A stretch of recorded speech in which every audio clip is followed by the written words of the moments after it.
$191 million to expand and upgrade and... One man in this force will rest for 1 minute until he's behind bars. Now let's grab a bite to eat. Yeah, come on. I feel the hot wind on my shoulder and the touch of a world that is older. I hit the switch and check the number. I leave it on and then I slumber. I hear the rhythm ringing through it. Flamenco guitar and cumbia music. I hear the talking of the DJ. The demolition, what does he say? I'm on a Mexican radio. I'm on a Mexican radio. Broadcasting live from high atop the J.P. White Building in downtown Roswell, New Mexico. It's Mornings with Mike Winters on 106.5 Roswell's Talk FM. Is that what I sound like when I talk? Now, here's your... But if you look at these square... It's just the lighting. Have you ever seen the show IT? It is the lighting. Have you ever seen the show IT Crowd, the BBC show? No. There's a character named Moss on the show. He's a black guy. He's got an afro, but it's got this... It's like cut out, like right here and here. So it's like 3/4 of an afro, but it looks like a pie chart. It's very interesting. But I sort of have that going on when I'm on this side of the camera. But there we go. We move up and we move on. But yeah, Mixmaster Mike out of studio today. He'll be back in studio, barring any complications, this coming Monday morning. Happy Friday. Welcome to the end of yet another work and or school week. Hopefully yours wraps up on a good note. How was yours? Did you have a good week overall? Yeah. It was a busy week for you guys. I know it was a lot of scrambling around, getting stuff done for football. It feels like last week hasn't ended yet. This feels like last week part 2 for me. That's the whole of football season. Like you pretty much just described all of football season. It's just one gigantic week that just all runs together.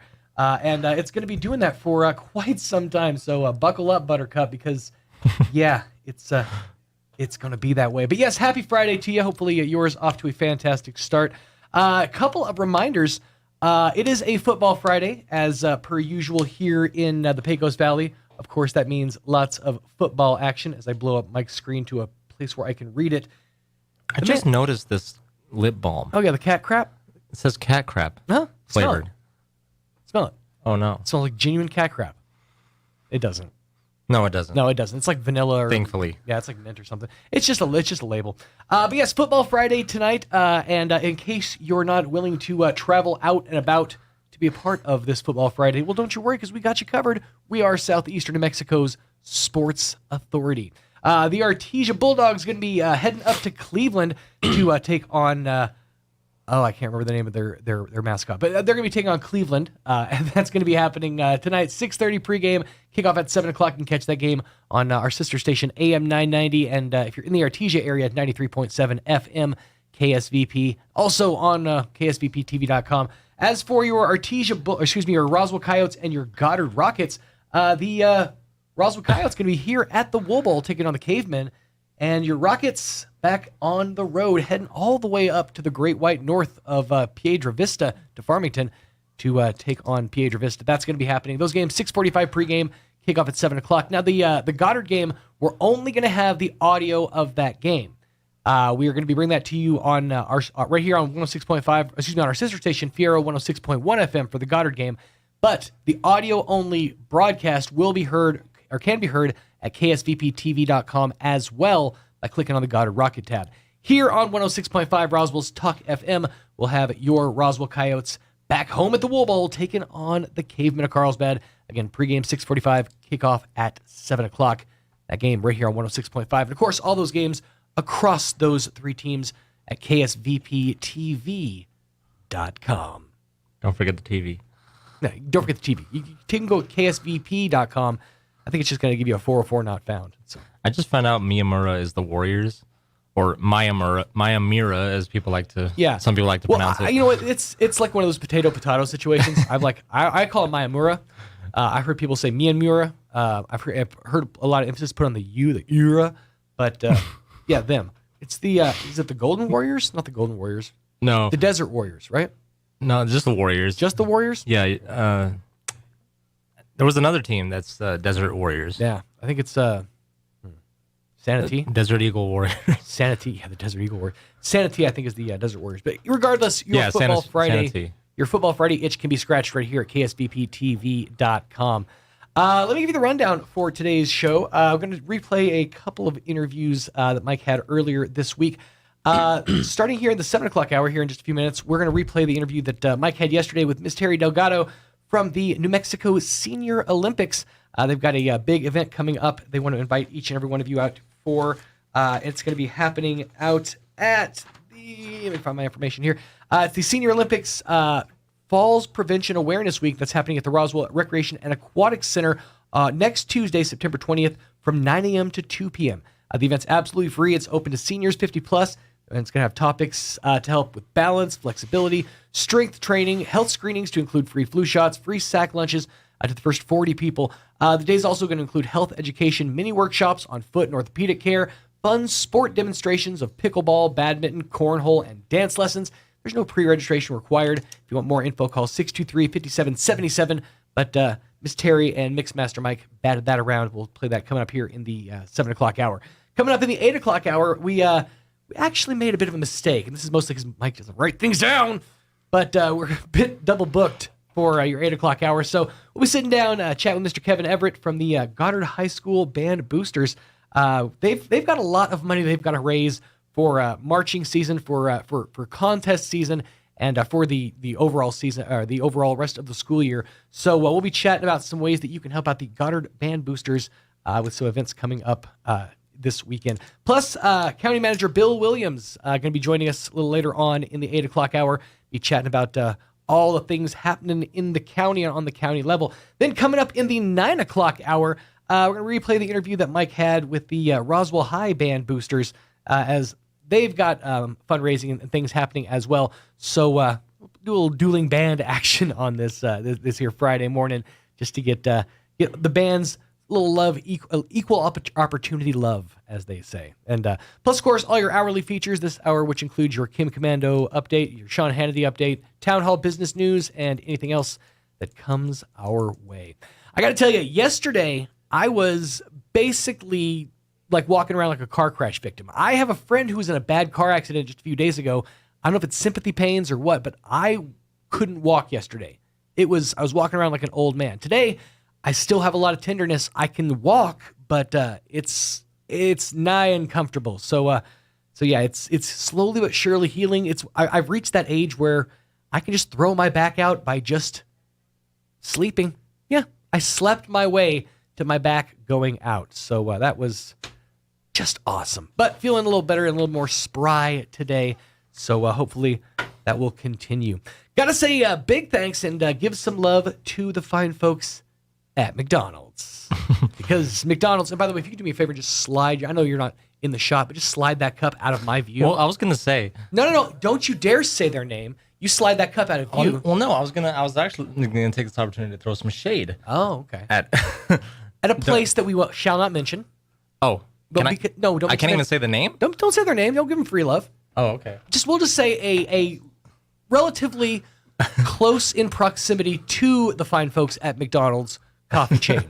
Okay. That America sometimes has been known to run on. It doesn't work if I can't say the name. That America has been known to sometimes run on. Don't you know how to play around with it? You got to dance around it. Well, yeah. Because today is all about the fine folks at McDonald's. We can't ever promote another company when we're promoting McDonald's. But it's a place that's very... Some folks have been known to run on said company. That being said... Well, I was going to add the second part in spite of it. Just in spite of them. But they're very slow. Right. Sorry.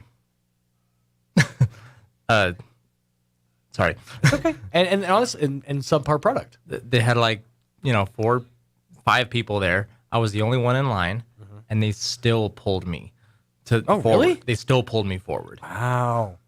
Yeah, fun fact, if you've ever worked a drive-thru, when you get pulled, it's mostly to keep the numbers down. Because when they pull you to either a slot or to the next window, they can clear you off the register. They can print your receipt and clear you off, so that counts as the drive time.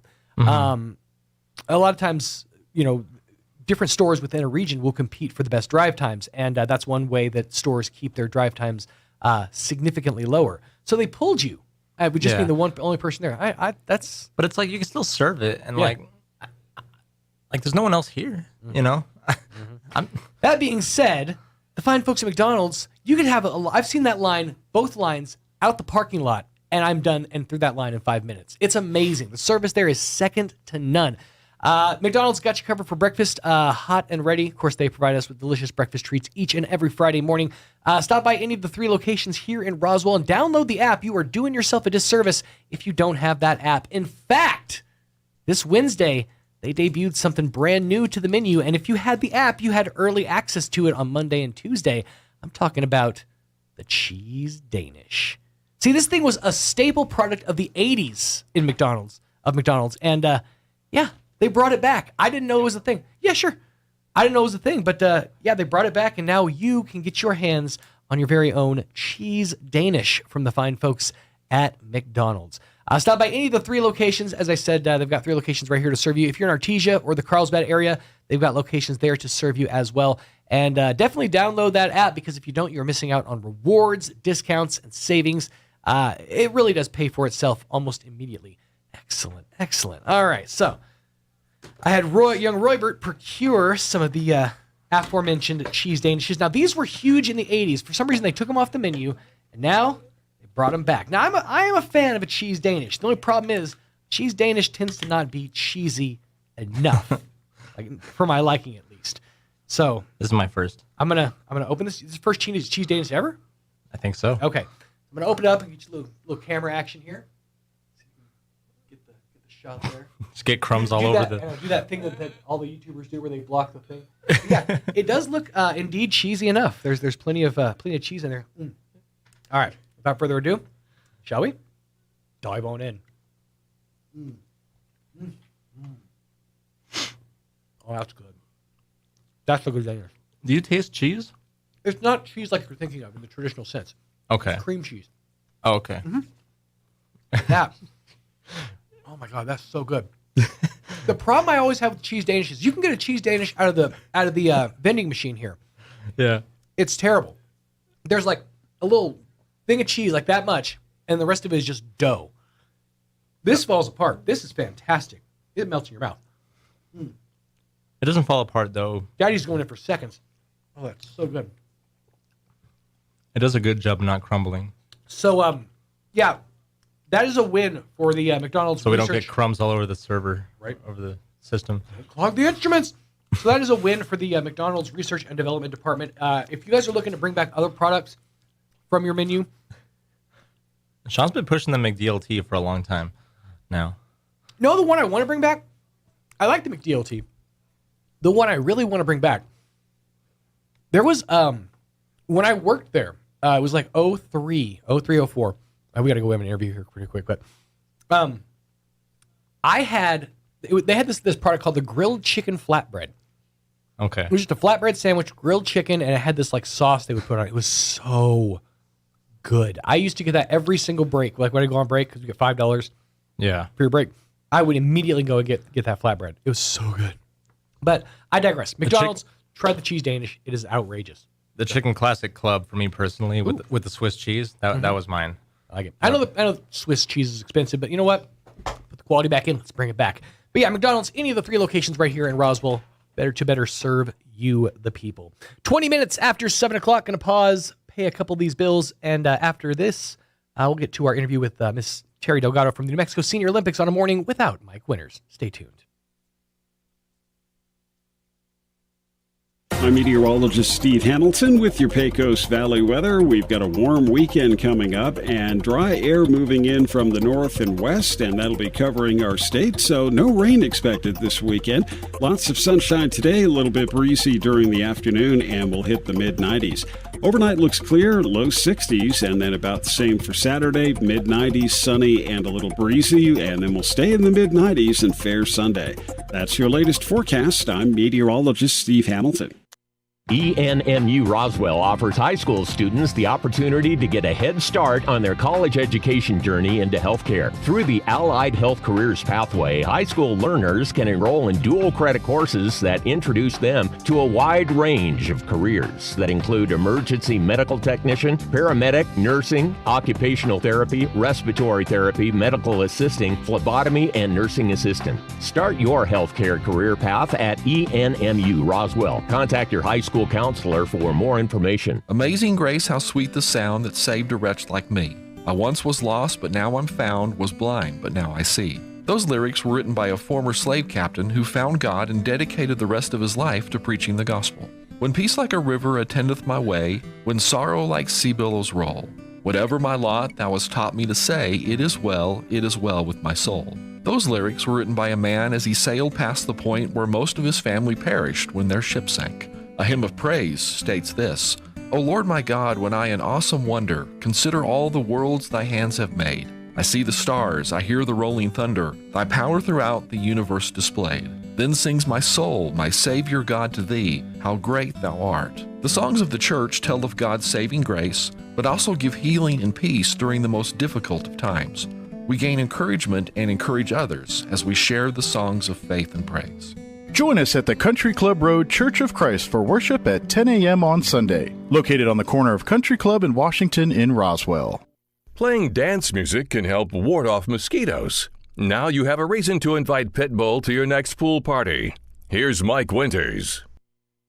And joining us in studio this morning from New Mexico Senior Olympics, Terry Delgado back with us. Good morning. Good morning, Mike. How's it going? Doing great. How about yourself? Oh, I am good, and we are so glad to be back up and running and getting things going. So, yeah, we're it's here. Nice to feel like doing the normal things that you signed up if for. If we can call it normal, yeah. We're getting back to normal. But, we were just talking here during the break, and, of course, the Senior Olympics had their Olympics event back in June. We did. It was nice to get back out there and do its thing. They had to scale back some of the events, because of COVID and everything. But hopefully next time around, those will be back on the schedule. We are hoping in October our board of directors will say, yes, let's open it up and get everything back up and running. We went from 27 sports down to 18 sports this last June. And our games will be held again in June 7th through the 10th in Las Cruces of 2023. We will be in Las Cruces the next 3 years, actually. Okay. Yeah. So if you're interested in competing in 2023, now's the time to maybe reach out and start, getting together and finding out, what different categories you want to compete in. Right, because we've got so many. Yeah. I mean, everything from running to your pickleball and those kind of things to basketball, free air throw gun, shooting, archery, swimming. Yep. Yeah. We've got it all. If it's an activity or sport, there's probably individually at least. Yes. Odds are pretty good. There's a Senior Olympics event that's surrounding it. Probably is. And you don't have to be a jock to be a Senior Olympian. No. We have our recreational folks that come out and they want to come out and have fun and just the camaraderie of get getting outdoors together and walk around and just be physical and talking to people and doing human things. Get it up and running again. Yeah. And at the end of the day, that's what New Mexico Senior Olympics is all about. It is. It's to provide a platform for seniors to be active, to be physical, to live lives. Because obviously, as we get older, lives change. People start disappearing. I mean, it can be a tough phase of life for it really a transition. Can be, yes, and we don't want that to happen to anybody. And that's what Senior Olympics is like. All right, let's fill the void. Let's replace some of the things you're missing now with new opportunities and new things to get passionate about. And that's at the end of the day, sure, it's all about throwing a frisbee or running or whatever, but it really is about the making better people and getting those people to enjoy life more, and that's what it's all about. We got to get up and moving, and we can we can be couch potatoes, but couch potatoes aren't healthy couch potatoes for the most part. So we want to get up, even if you're just walking, a mile a day or something, 15 minutes a day. Every little bit, every little bit helps, and that'll get you going to be a Senior Olympian. Yeah. And you only have to be 50 years old to be a Senior Olympian. Yeah, I almost qualified. You almost qualified? We're not going there. I'm getting close. ARP's already knocking on the door. They're knocking on the door. Yep, there you go. There you go. Well, we'll be ready for you. But, when there's not actual Olympic Games going on. There's a lot of stuff going on through the year to keep we do, yes. Opportunities. And September 20th here, we've got another one of those events where yes, we do. This one's kind of centered around National Falls Prevention Week, but it really is more than just talking about fall prevention and things like that. It really is. So the National Council on Aging does recognize September, the first day of fall in September, they recognize that as National Falls Prevention Day. Gotcha. So they consider next week, starting Sunday, will be National Falls Prevention Week. Okay. And we will definitely be having a little health promotion event. It'll be the first of many to come throughout the year. Now that COVID's kind of in the rearview mirror, we can start putting these back on the schedule again. We can, definitely. Yeah. And our people are ready to come out. Our seniors are ready to come out. We held our volleyball tournament recently in Albuquerque and had, I believe it was 17 teams. Nice. And they came from all over. Are they six-person or two-person? They are six-person for volleyball. Nice. And it's a regular volleyball game. They do everything, pretty much everything that your high school and college do. Okay. I didn't know it was like beach volleyball. I know there's different forms. Nationals has beach volleyball, sand volleyball now, but we do not yet. Those are in pairs, not in six, but I believe I think so. Yes. Yeah, at least the Olympics are. I don't know about senior. Right. Olympics, but, not sure about the seniors, but we had a good turnout for our volleyball tournament. Good. So glad to hear that. We're gearing up, and I just tossed you a softball. Yes, we are holding our softball team tournament coming up October 1st and 2nd. Okay. In Las Cruces. All right. We have to go to different areas. We go where the venues are going to work for us. Sure. And Las Cruces has some really nice softball fields. Okay. And they have enough. We need at least a minimum of 6 fields. So do you do that to create leagues, or are teams that are already formed? No, these are or how does pretty much teams that are already formed. Okay. And so our senior league teams, we have right now 23 teams registered. Okay. We have men's and women's. We don't do co-ed for softball. Okay. But we have men's and women's teams, and they come from all over also. But yes, they are already teams that are formed. Okay. So if you got a team and you're looking for a league, and you obviously meet the requirements of Senior Olympics, right? Being 50 and up. 50 then, up. Maybe we found a league for you. Possibly. Yeah. But yes, we do this once a year, like our volleyball tournament and our basketball team tournament. We do these once a year. Great. And or if you're looking to start a team. Start a team, Hey, we got a bunch of guys who used to play football or play softball. Play softball. And come on over. Put it back together. Years, let's put the team back together here and go. Definitely. Yeah. And if you're looking for a team to play on, you can't form your own team, give us a call and we might be able to put you on a team with one of the formed teams already. I would imagine each of the teams that are formed, they have, life happens, people get busy and they can't commit anymore, so they got to replace the people. Got to replace them, right. Things like that. So there might be some openings. And we do have one Roswell team that's going. We're so excited. We've had them before, and we'd love to have more Roswell teams, but we've got the one. Yeah. Okay. Excellent. Yeah, so if you want more information about that, please reach out to Senior Olympics. I'd be happy to, and we'll give you numbers here and all that. Numbers before and we emails. wrap up here. Of course. But September 20th. Yes. Is going to be the big awareness event that's going to be taking place. It's at the Recreation Aquatics Center. Correct. It's going to be happening in the morning, 9 to 2. So 9 to morning 2. into the afternoon. Early afternoon. But it really is an opportunity for seniors to come and learn a bunch of different stuff, but also get to see and do. It's not just about classes. It's not just around. sitting there and doing that and just listening to a speaker. No, we want to get everybody up and active, involved. We do have a couple of speakers. Since your last listing, we did have to change one of them out. Okay. So we will still have our podiatrist, Dr. Ash, will be there. He'll be coming out and he will be talking, on common foot and ankle injuries. Okay.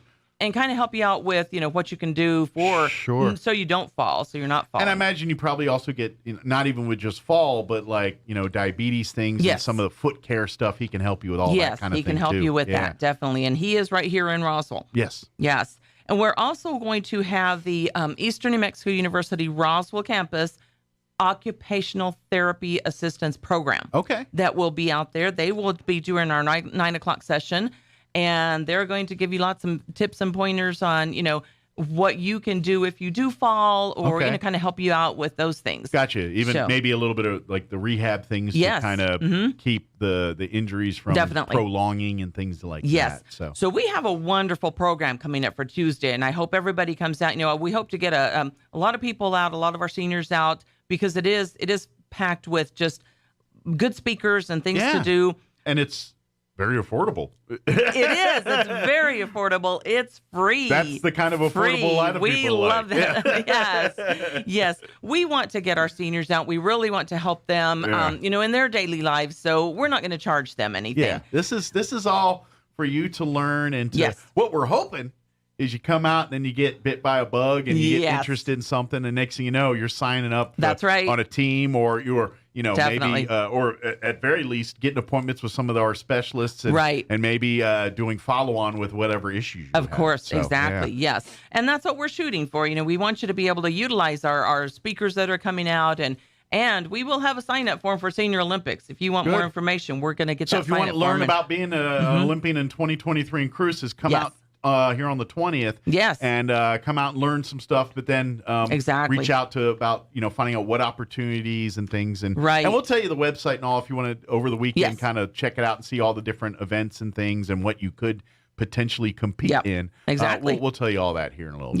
Yes. In fact, we are going to have our director, Cecilia Costa, is going to be doing a talk about local games, what you can do at local games, and how to reestablish them. We haven't had local games here in Chaves County area for a few years. We lost our local coordinator. We didn't lose her. She just moved on to something else.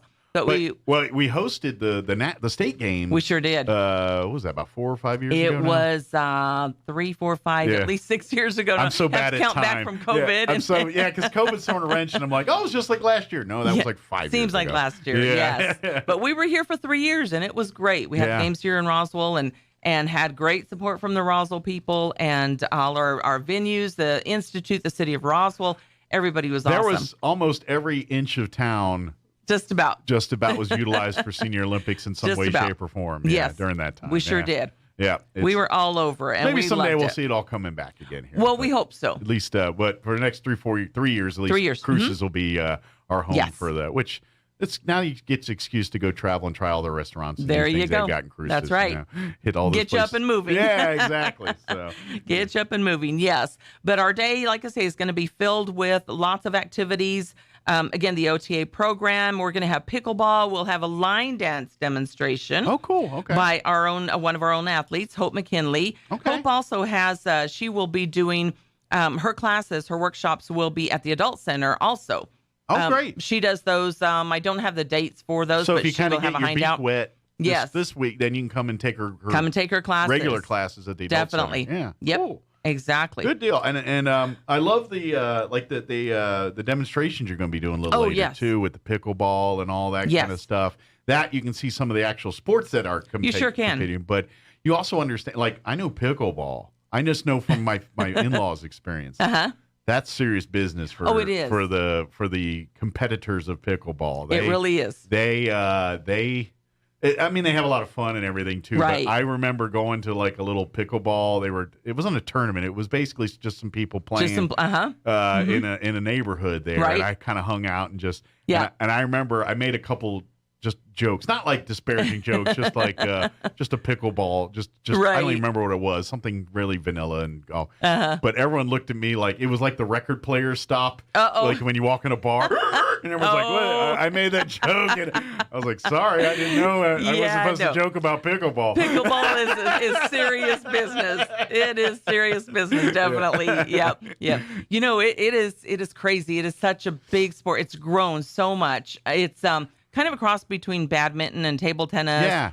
What I've heard it referred to also is like it's table tennis, but standing up. Yeah. Like if you were tiny and stood on the table, that's kind of like pickleball. Standing on the table. But but it's not big like tennis because you don't have a full court. So it's a little bit smaller. So if you were like 2 feet tall and played on the picnic table, on the ping pong table, then that's about that what would be about what pickleball it seems is. like. Would it be like? And you play with a wiffle ball. Well, we call it a wiffle ball. It looks like a wiffle ball. It's called a pickleball. Of course. Don't confuse the two. Don't confuse the two. They are different because the indoor ball is different from the outdoor ball. Gotcha. One of them has more holes than the other. Okay. I imagine there's a weight didn't know issue that. too. I did not know that. So, well, it's like, well, what makes it? And maybe there's probably some other weird, like the holes are concave for wiffle. And the holes are different, yes. They're more round for pickleball. And all that. It is an interesting sport, though. It is. It's in a lot fact, of fun, too. Here at the Recreation Center, the Recreation and Aquatic Center, they do have a small group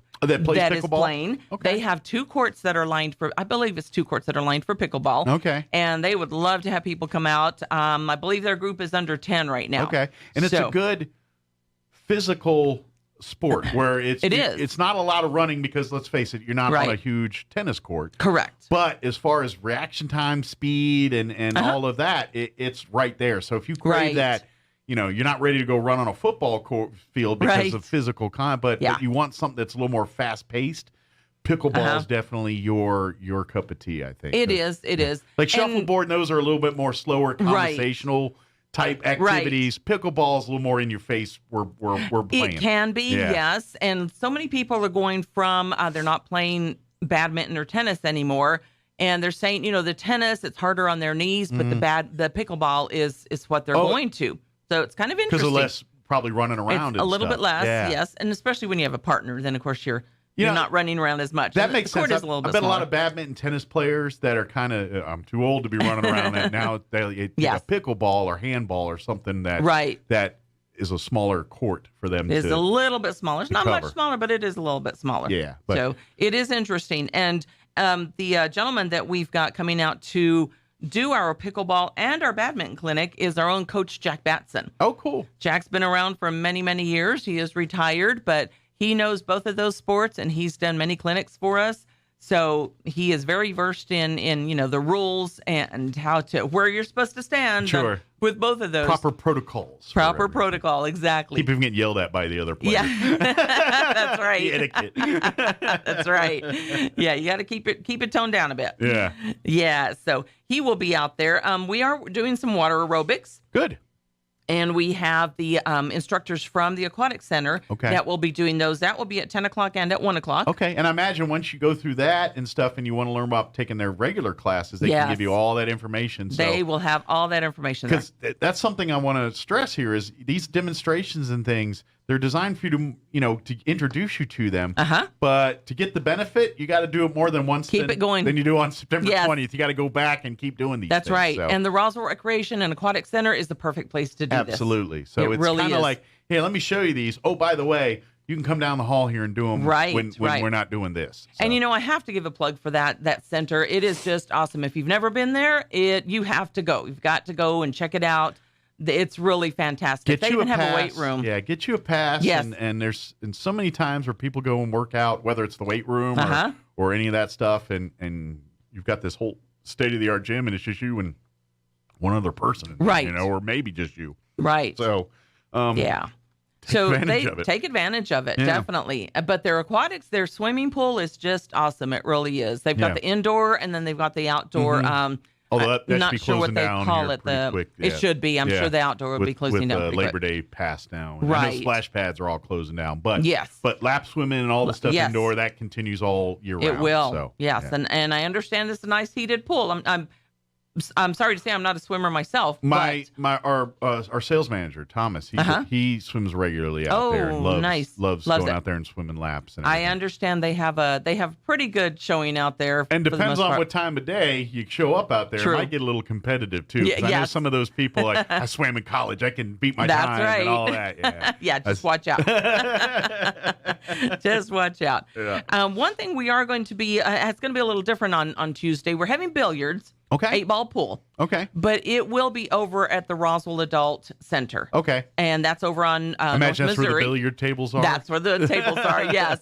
Yes. And we do have again our own Richard McKinley. Okay. He is a competitor himself, but he's also been our sport coordinator for 8-ball pool for our Senior Olympics. Okay. For many years. Okay. And he will be doing some demos and giving some tips and pointers. And even if you know what you're doing, come on out and play because Richard can always give you some tips and pointers. I know enough to know about billiards that, there's the physical element. Yes. But a lot of it's angles and math. If you know that kind of stuff, right? You could probably be pretty good at billiards. Of course. Yeah, you probably.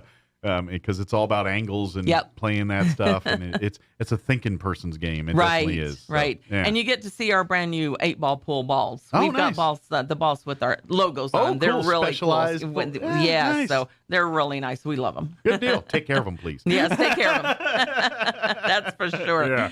And then we also have a couple of other things that are going on. We have a Sprint. It's a sports rehab center. Okay. We'll have some physical therapists that's going to come out. Oh, good. And talk about fall prevention and exercise. Okay. And what you can do at home to prevent fall prevention, to prevent the falls. Sure. So she's going to be out there. That when we talk, especially when we talk like hip injuries, things, a lot of times for seniors, those can be death sentences for them. So you've got to be very careful. But when you talk to people like this, like not only talking about nutrition, but like stretching and things. Right. When, let's face it, accidents happen. We're all going to take a tumble. It's inevitable. You know what I mean? It's just life.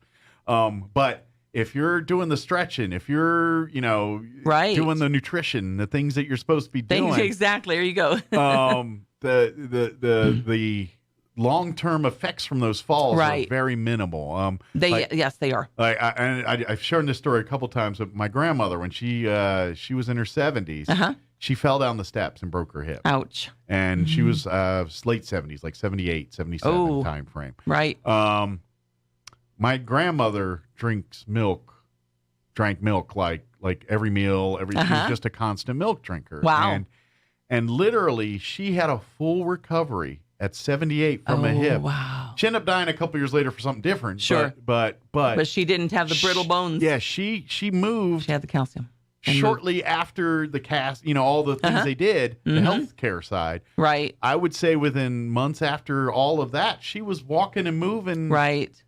Pretty much like she was prior to the accident. That's great. So that milk contributed. I'm sure she was an active lady. Absolutely too. Great. Yeah, she was fun. There you go. Good deal. And we also have what we call, it's our enhanced fitness class. It's a group exercise class. Okay. It is evidence-based. All right. And the 3 components to fitness are strength training, flexibility, cardiovascular conditioning. That's what enhanced fitness will do for you. It is a free class to 65 and over. Okay. It is held over here at the Joy Center. And Jan Melton is our certified enhanced fitness instructor. She will be there doing her workshop on enhanced fitness and promoting it. And it's something that we see a lot of people. We have really good testimonials of people that have been in wheelchairs. Mm-hmm.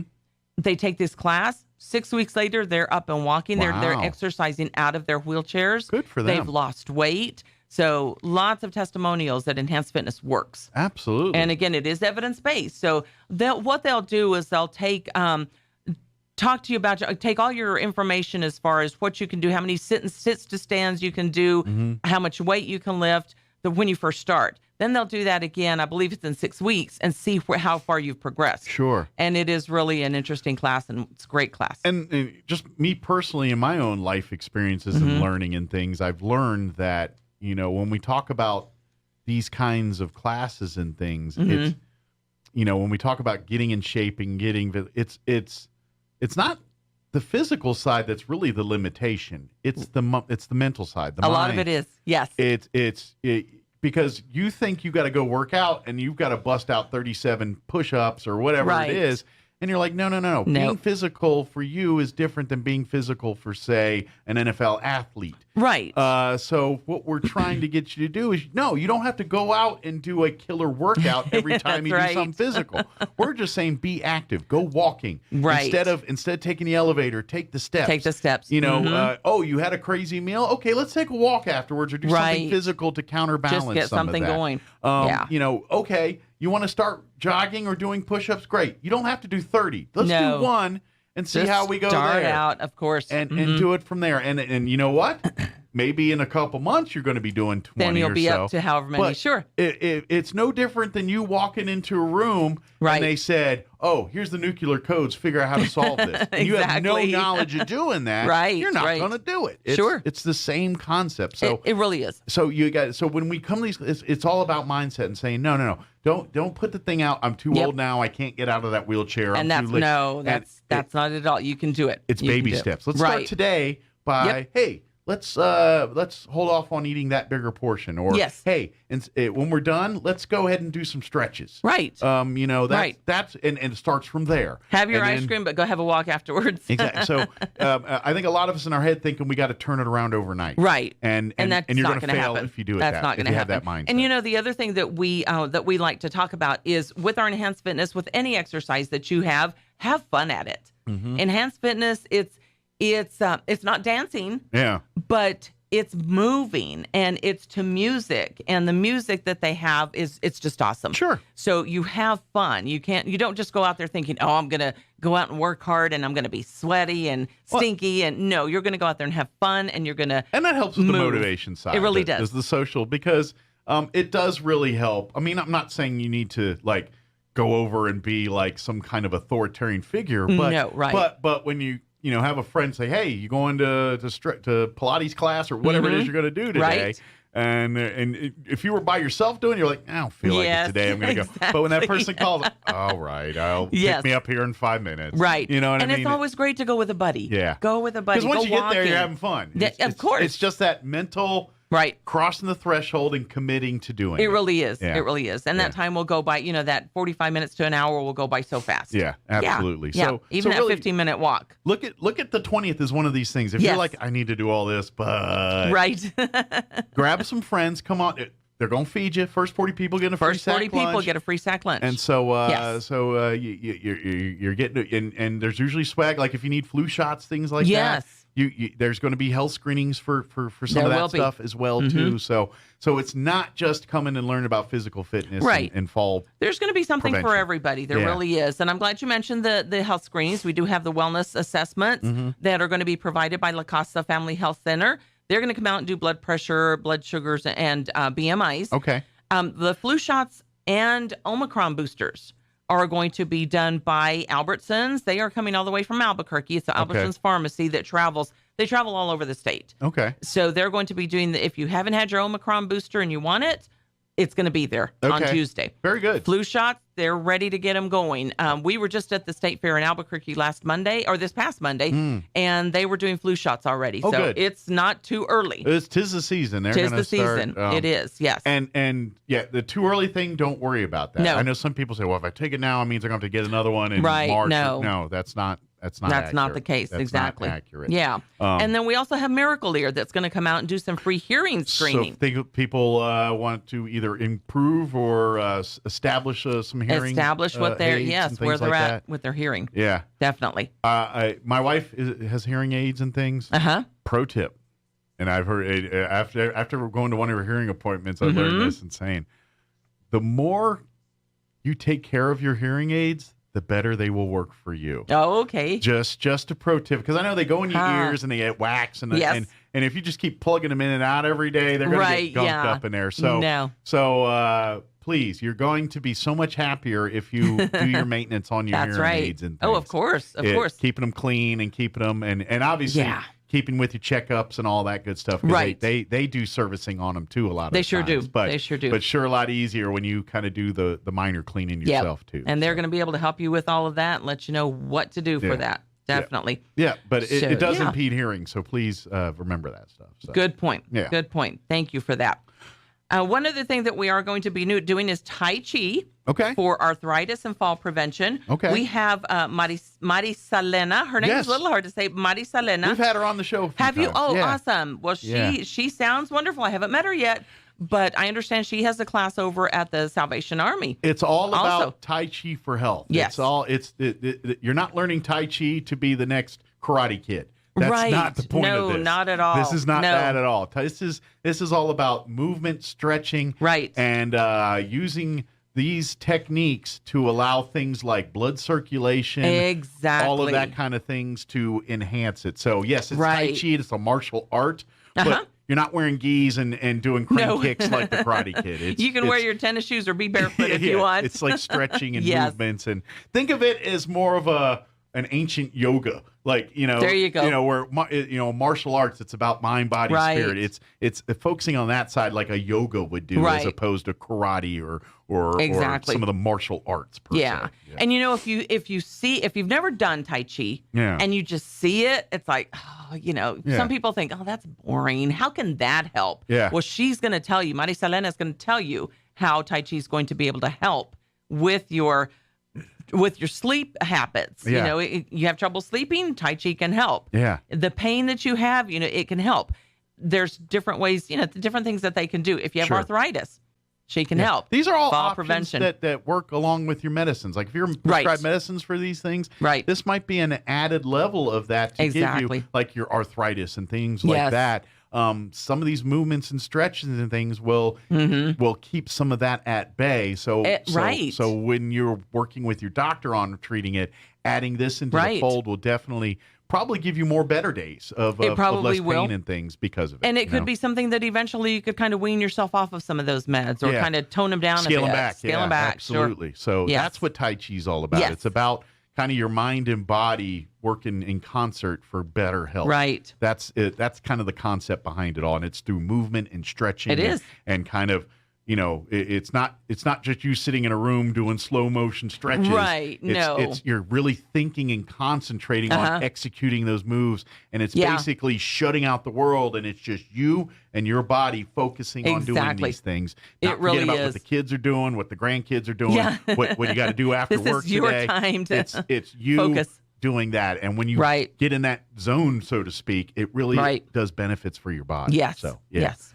Yeah, at the end of the day, that's what it's all about. It is. Yeah. It really is. So we're really excited for our day. Like you mentioned earlier, we're going to have all these different sports also. We're going to have basketball, three-point and free throw. Okay. And our retired coach, Randy Lyons. Okay. He's been at a couple of different schools here in the Roswell area. Okay. He will be out helping people showing them how to throw the free throw, where to stand, how to stand. It's not just throwing a basketball towards the hoop. Yeah. You really have to think about it. Understand more aspects of the game. Yes, per se. definitely. Yeah. Good deal. Yep. So, again, this is all happening September 20th. It's going to be at the Roswell Convention and Civic Center. Roswell Convention. The Roswell Aquatic and Recreation Center. Yes. That's what I meant to say. 9 a.m. to 2 p.m. The event is completely free. Yes. Seniors 50 and up, just come on. Do they need to RSVP or anything, or just we show would up? like for them to, but we do not require an RSVP. We just want you to show up and be there. If you want to call us and let us know, yes, you're going to be there, we'll sure take your name down. Good deal. So if you'd like to, or if you have questions, if you're like, are you going to have this? Or I'd like to tell you I'm coming, I'm going to bring my friend. Reach out to New Mexico Senior Olympics by calling 575-623-5777. I got a feeling you're going to talk to Terry when you would call that number. You'll actually talk to Gina or Julio. Okay. They'll be the ones answering the phone, but they'll have all the information. And if they don't, they can pass you on to me. And if you want to speak to me, to Terry, I would be happy to speak to you. Very good. You can call and ask for me. I know if you follow the Mexico Senior Olympics on Facebook, great thing. Follow it. But be forewarned, it's not just Roswell stuff. It's all of New Mexico Senior Olympics. So you're going to learn about events in Hobbs and all over the state, including the Roswell stuff. So if you're a follower and wanting to get competing and all that, you probably want to like and follow just to kind of stay up to date statewide what's going on. But if you want more Roswell-specific stuff, call the office. Call the office, 575-623-5777. Right. But you're right, Mike. We are going to have these health promotion awareness events all over New Mexico. We're going to have, besides the Run in Roswell, we will have another 5 or 6. We'll have a volleyball clinic, a basketball clinic, a track and field clinic. So give us a call. And again, look us up on Facebook, look at our website, nmseniorolympics.org. Yeah. Find out what we're doing, and we'll have something in your area. Absolutely. Yeah, it's really great. And seniors, come out to this event. I think you'll make a few friends. You're going to have a good time. You're going to you'll have a wonderful time. And who knows, you might just find your next passion. That's right. The thing. You're like, that's right. Man, I've always wanted to do cornhole. Yes. Now I got some people that can do it. Now we got a regular cornhole appointment every week. We know when we can do it. Yes, you're going to learn a new sport. Yeah. Try it. Don't be afraid to try it. Yeah. And by the way, now my leg isn't hurt as much because now I got some stretches that help mitigate some of that. Yes. So I don't wake up in the morning all stowed up and trying to get moving for half an hour before I get going. And like you said, we don't want you just to come out for this day and do it just on this day. We want this to be something that's going to be it's going to work for the rest of your life. It's establishing a lifestyle pattern, and that's what it's really all about. And of course, if you want more information or have questions, New Mexico Senior Olympics is a great resource for that. If you're a senior and looking to learn, hey, I've got this, where can I turn to? If the Senior Olympics can't directly help you, they can put you in touch with the people that can. We sure can. Yeah. We can find somebody to help. 575-623-5777 is the phone number to call here locally. Yep. And like I said, look for New Mexico Senior Olympics on Facebook. Or remind you, that's the entire state. So, that's correct. Or nmseniorolympics.org is our website. Very good. Good deal. Awesome. And then come on out. Again, the event will be September 20th, next Tuesday, at the Aquatic Center from 9 a.m. to 2. 9 a.m. to 2.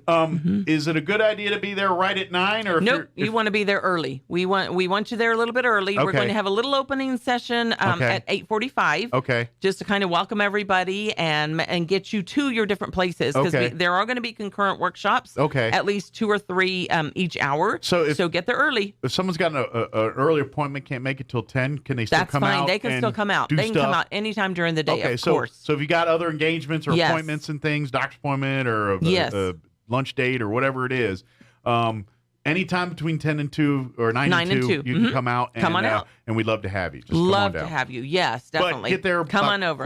Quarter till between 8:30, 8:45. Come on out and we'll we can experience everything. Yes. Plan Excellent. the day. Well, thank you as always. Appreciate it, ma'am. Thank you so much, Mike. I appreciate you. See you next time. And hopefully, like I said, now that we're post-COVID here, we're looking for more New Mexico Senior Olympics events showing up on the calendars here, and our calendar's already full. Good, so we're there. Excellent. So reach out, great, and get involved. Thanks for having me, Mike. Anytime. We'll see you next time. Okay. Hey, Mark. Morning, Sam. Having the house remodeled? Nah, I got termites, and they're chewing the place up. Welcome to the neighborhood. I've got them too. Really? Yeah, just had a termite treatment put in. You did? I didn't see a lot of digging around your house. That's because I went with the Centricon termite colony elimination system. It's a lot easier to install than what you're doing. They just place bait stations around the house, and then the termites share the bait with each other until the colony is gone. No digging, no chemical solution, just simple protection that's environmentally responsible. Wow. Yeah, I even got a green chemistry award from the EPA. Centricon, huh? I'll be right back. Hey, where you going? Tell these guys to stop digging. I'm getting Centricon. Call Bob Reed Pest Control today for all of Southeast New Mexico. 575-623-5344. The numbers don't lie. Crime is up in southeastern New Mexico. In 2021, Roswell had almost 40 crimes per 1,000, including larceny, assault battery, burglary, motor vehicle theft, robbery, and homicide. These days, the best defense you can get is having a locally owned company install the best security system available. That's Xena Security Services. They offer real security solutions for your home and business. When it comes to your safety, you need a locally owned, locally minded security company at your defense. Call Xena Security Services today. 575-626-3521. 575-626-3521. Asian Market brings the flavors of the East to Roswell. The market side has lots of new and different items, including new sauces and noodles to enhance your Asian dishes. And the restaurant inside Asian Market has all of Nook's favorites from 11 to 7 Monday through Saturday, like wontons, egg drop, rice or noodle soup, crispy calamari, and the best barbecue fried rice in town. All made fresh. Dine in or call ahead for easy pickup. Hi, this is Nok. Come see me at Asian Market, 5702 South Main in Roswell. Call 575-840-5309. You are 13.8% more likely to die on your birthday. Think about that the next time you want to celebrate your birthday month. Here's Mike Winters. And closing in on 8 o'clock, coming up next hour, we have a couple of people going to be talking with Mr. Kevin Everett with the GHS Band Boosters, as well as Mr. Bill Williams, the county manager. That's going to be happening next hour here in just a few minutes. And by the way, if you missed any portion of the program, don't forget you can always check it out at ksvptv.com and on our social media pages at your leisure. Keep it locked right here on 106.5 KEND, Roswell's Talk FM. Stay tuned. Bill Cunningham is now in Roswell on 106.5 FM KEND Roswell. News this hour from townhall.com. I'm Rich Thomason. A former federal judge, Raymond Deary, has been appointed by a Florida federal judge to go over the evidence seized by the FBI and its raid on former President Trump's Florida home. He will serve as a special master and have access to the entire tranche of documents seized during the August search of Trump's Mar-a-Lago estate, segregating out any that may be covered by claims of privilege. The FBI says it recovered more than 11,000 documents, roughly 100 with classification markings. Correspondent Ben Thomas says Deary facing a November 30th deadline for finishing his work. Dismissing President Biden's complaint that he's engaging in a political stunt, Florida Governor Ron DeSantis vowing to continue sending illegal aliens to jurisdictions that have designated themselves sanctuary communities. DeSantis, noting that Florida is not a so-called sanctuary state, recently flew about 50 migrants to Martha's Vineyard, creating quite a stir. Transgenderism at the heart of a legal standoff in Big Sky country. Just hours after a Montana judge blocked health officials from enforcing a state rule that would prevent transgender people from changing the gender on their birth certificate, the state on Thursday said it would defy the order. The Montana law said people have to have a surgical procedure before they could change the sex listed on their birth certificate. Tennessee, Oklahoma, and West Virginia also have prohibitions against birth certificate changes, similar to what Montana has pursued. Keith Peters reporting. There is a sell-off underway this morning on Wall Street, with the benchmarks all down more than 1%.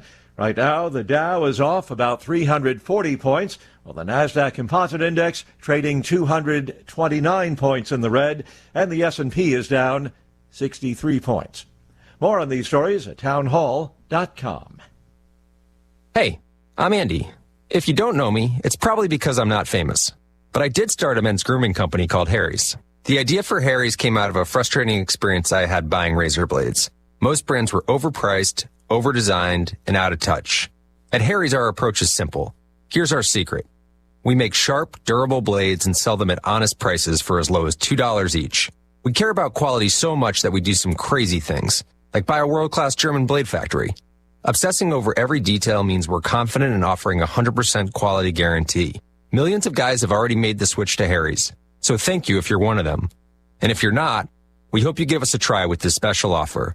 Get a Harry starter set with a 5-blade razor, weighted handle, shave gel, and a travel cover. All for just $3 plus free shipping.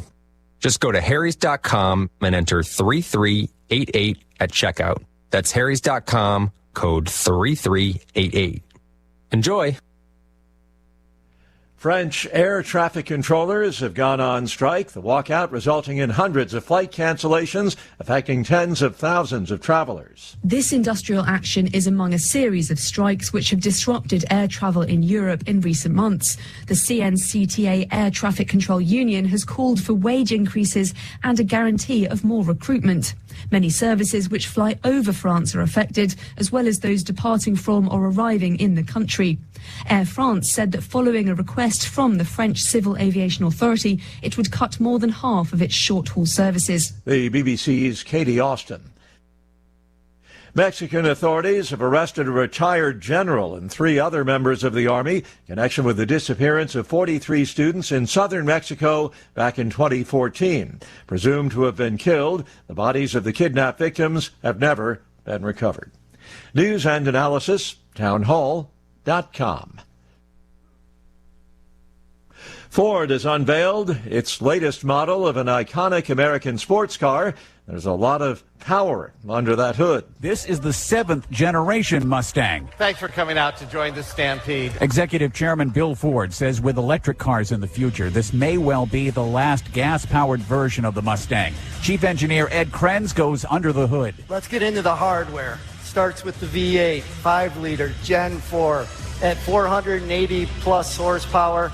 The most powerful Mustang GT ever. Ford wouldn't say whether the next generation Mustang would be electric. I'm Ed Donahue. Some wicked weather on its way to the west coast of Alaska. Flood warnings have been posted for vast stretches of the coastline. A powerful storm, which is most unusual for September, could bring hurricane-force winds. Forecasters say it will start this evening. More on these stories at townhall.com.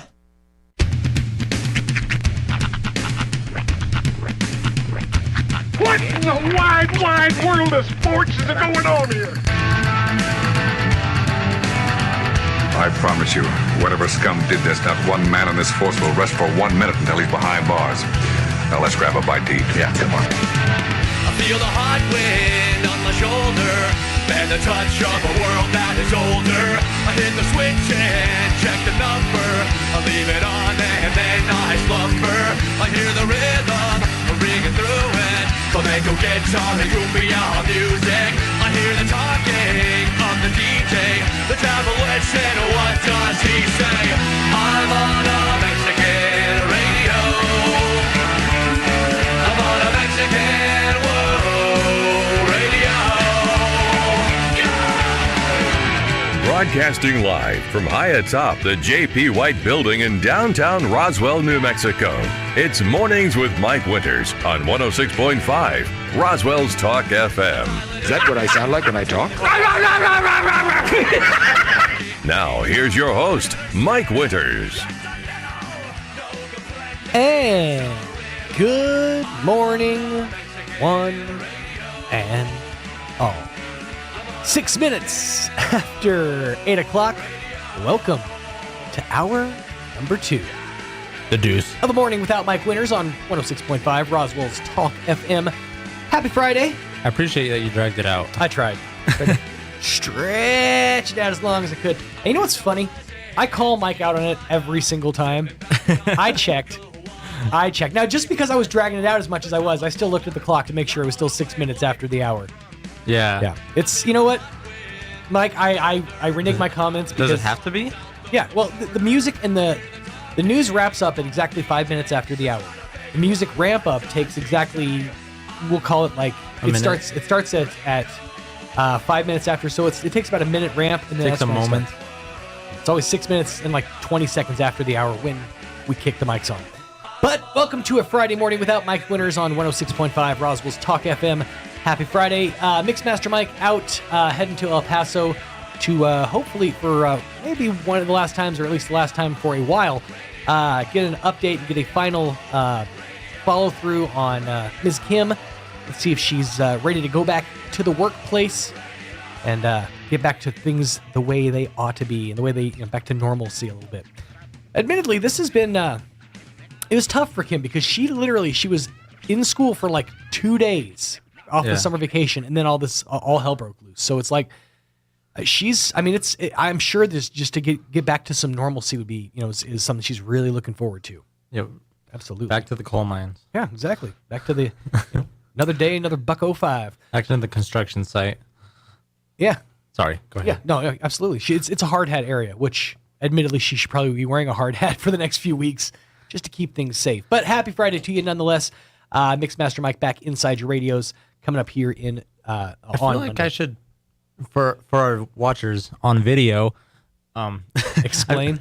I feel like I should explain the text stop to opt out. It basically was yesterday we were talking about how it seems like a few months ago I signed up for a loan through an online loan vendor, whatever you want to call it.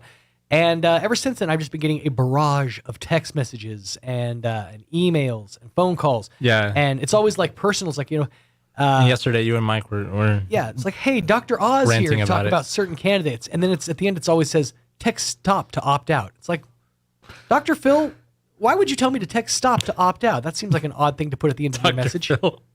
Yeah, Dr. Phil. Well, I need to talk to you about my candidate for Congressional District 16-7.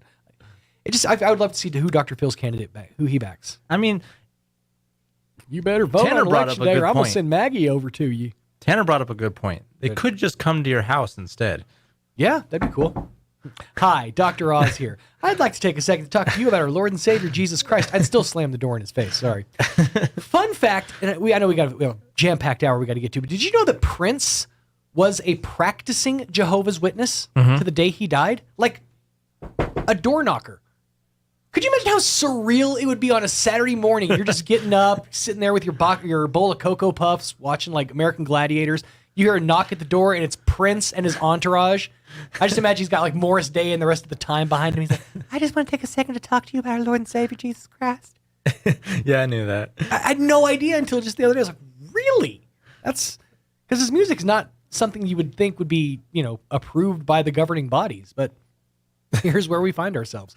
We got a full hour to get to. We can't dawdle around too much. We because of we'll call it clerical errors. We got double booked this hour. So here in about 8:15 or so, we'll be chatting with County Manager Bill Williams. Just kind of a quick update on everything that's going on in the county, and we'll get you up to date on all that. Then coming up here in just a few minutes, I'll be sitting down chatting with Mr. Kevin Everett and the Goddard High School Band Boosters. They have got a heavy undertaking ahead of them, a lot of money that needs to be raised, and so they're asking for help from you, the public, and get your car clean all at the same time. So we'll chat about that and about some of the events coming up for the Goddard High Band here in just a bit as well on this finally Friday morning. Plus all your other hourly features, which include your town hall business news, updates, and all the other fun stuff that comes our way.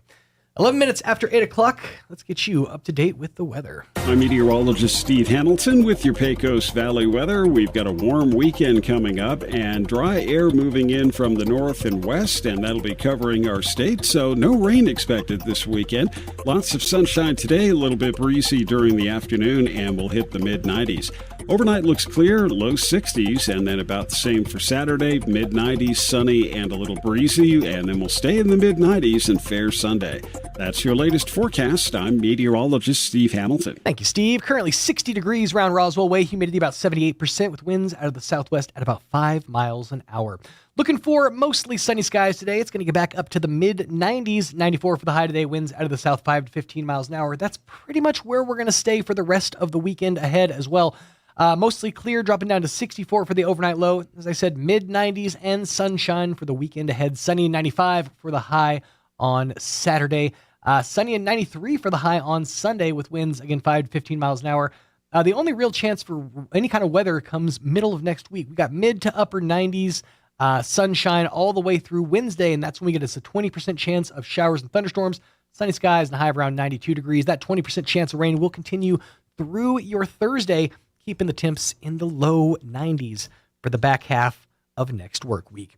Hey, real quickly, wanted to remind you that we are coming up on that time of season and that time of year, the Eastern New Mexico State Fair, a celebration of 100 years happening October 3rd through the 8th.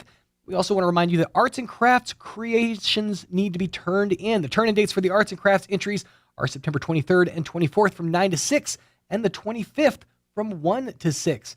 Now, the baking entries are due October 1st from 9 until noon. The Flower Show A turn-in times October 2nd from 8:30 to 11:30, and Flower Show B turn-in times October 6th from 8:30 to 11:30 as well. Log on to enmsf.com, download this year's fair book, or call 575-623-9411.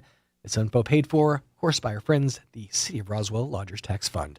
And also, real quickly, this hour, I want to remind you that Fridays are extra special because of the fine folks at McDonald's. That's right, the folks at McDonald's have provided us with delicious breakfast treats each and every Friday morning. You too can welcome breakfast into your world by stopping by any of the 3 locations for McDonald's right here in Roswell, 1 in Artesia and 1 in Carlsbad as well. Download the app, do yourself a massive favor.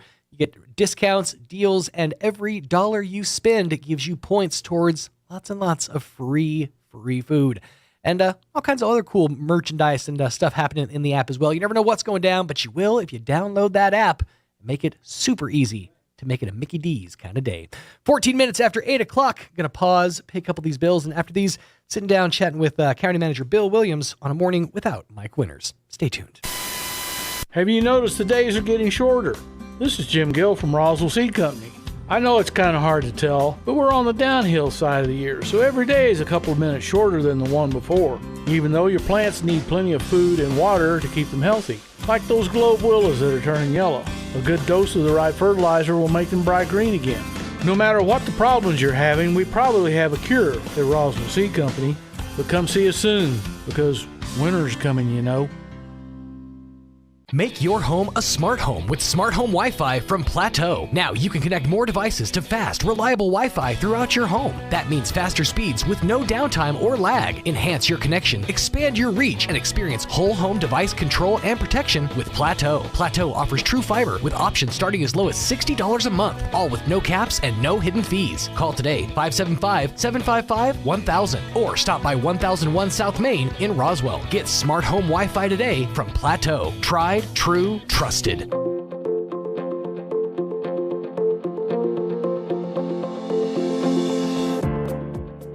Today we're going to give you the 5th key to a great marriage, taken from Drs. Les and Leslie Perot. Hi, this is Pastor Troy and Julie Smotherman for The Joy of Marriage. The 5th key is commitment, living the love you promised. Galatians 6:9 says, "And let us not get tired of doing what is right, for after a while we will reap a harvest of blessing if we don't get discouraged and give up." You know, one of the keys to commitment is just deciding in your heart, I'm never giving up on God, I'm never giving up on my marriage, I'm never giving up on my family. Commitment is a promise made and kept by two imperfect people. It's good for our kids to see that problems happen and we're committed to solving them together. If you want all 5 keys to a great marriage, you can go to our website at jomconference.com.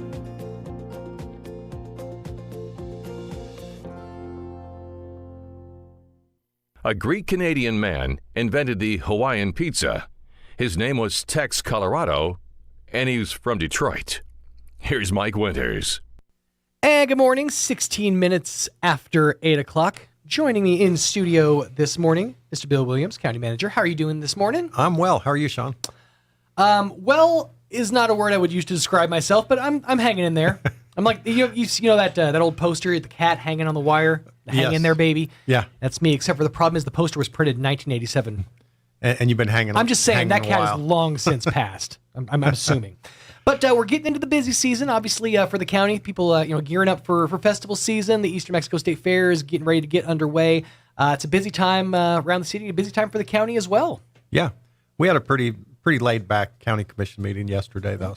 But we're always a good thing. You never know what's going to hit the next month. That's true. It's always fun. That is true. So let's talk about the meeting last night. How did things go? Everything went real well. Good. We kind of didn't really do housekeeping, but we just had a few minor things that we had to do. You know, sometimes part of the year we end up with a lot of housekeeping things that have to be redone every year. The only real housekeeping thing that we did yesterday is the commissioners passed a resolution which ordered the Chaves County assessor to impose the 2022 certified tax rates. Okay. So the state finance department sends the tax rates to the county. We don't establish tax rates wherever those are established at the state level. Right. But they send us the list, and we go down through that list and assure that all those things are correct. Okay. The assessor does that. The treasurer does that. They look into that, make sure everything is like it's supposed to be. Mm-hmm. And then they let us know, and then we have a very quick turnaround. From the time that we get the letter, we within 5 days have to have a resolution saying that we've actually asked our county to impose those rates. And so they gave us a warning at the beginning of the month. This is coming up. We absolutely have to have it back by the 23rd. You'll receive the letter, and you have to do this within 5 days. So we got a resolution all prepared, like we do every year. Started trying to verify all the tax rates, got all that stuff verified, and then passed the resolution yesterday. So it's in the mail. That's a lot of legwork, especially to run it all down in 5 days. I mean, they take months to essablish the rates and to get all these numbers fixed, and then you got 5 days. That's not unusual for other organizations to impose we're planning on us.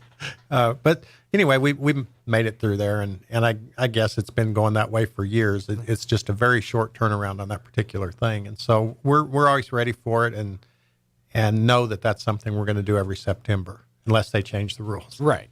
Well, that's good that we had the pieces in place to make everything happen, to get it done in a succinct time. Right. Well, I mean, I just got to really hand it to the treasurer and to the assessor, because they have a very short time, and they're the ones doing all the work. All I do is prepare a little resolution and get it in front of the county commissioners, and they review what is presented to them from the treasurer and the assessor, and make their decision. So it's those two that are doing a really good job. Any big changes in the as far as like tax rates this year from like last year? No, I don't believe so. I don't review those. You didn't go line by depth. line? No, I did not. But to my knowledge, there's no huge changes there. I'm sure some minor changes here and there, but anyway, but got it done. It's done, and there you go. And we're ready for another year of paying taxes, I guess. And now you don't have to worry about it until next September when you have 5 days. Right. Exactly 5 days. That's boy, that's pressure. Cool. So we got the housekeeping out of the way. Yeah, we did. Good. We expected to have a presentation yesterday. New Mexico County was going to present to us the problems that are facing detention facilities in New Mexico. Mm-hmm. It's not only New Mexico; it's nationwide. Sure. But certainly they have all the expertise in what's going on in New Mexico. Unfortunately, they called in the last second and had a problem getting here. So we're going to do that next month. But I would hope that everyone would tune in and listen to the issues that are going on in detention centers. We've already had one detention center close a couple of months ago in Otero County. Mm-hmm. They sent an email out to all the different counties and said, hey, can you house any prisoners? And almost immediately, I think it was Sandoval County responded back, yeah, I've got a few beds. How many do you need? 155. Oh. What?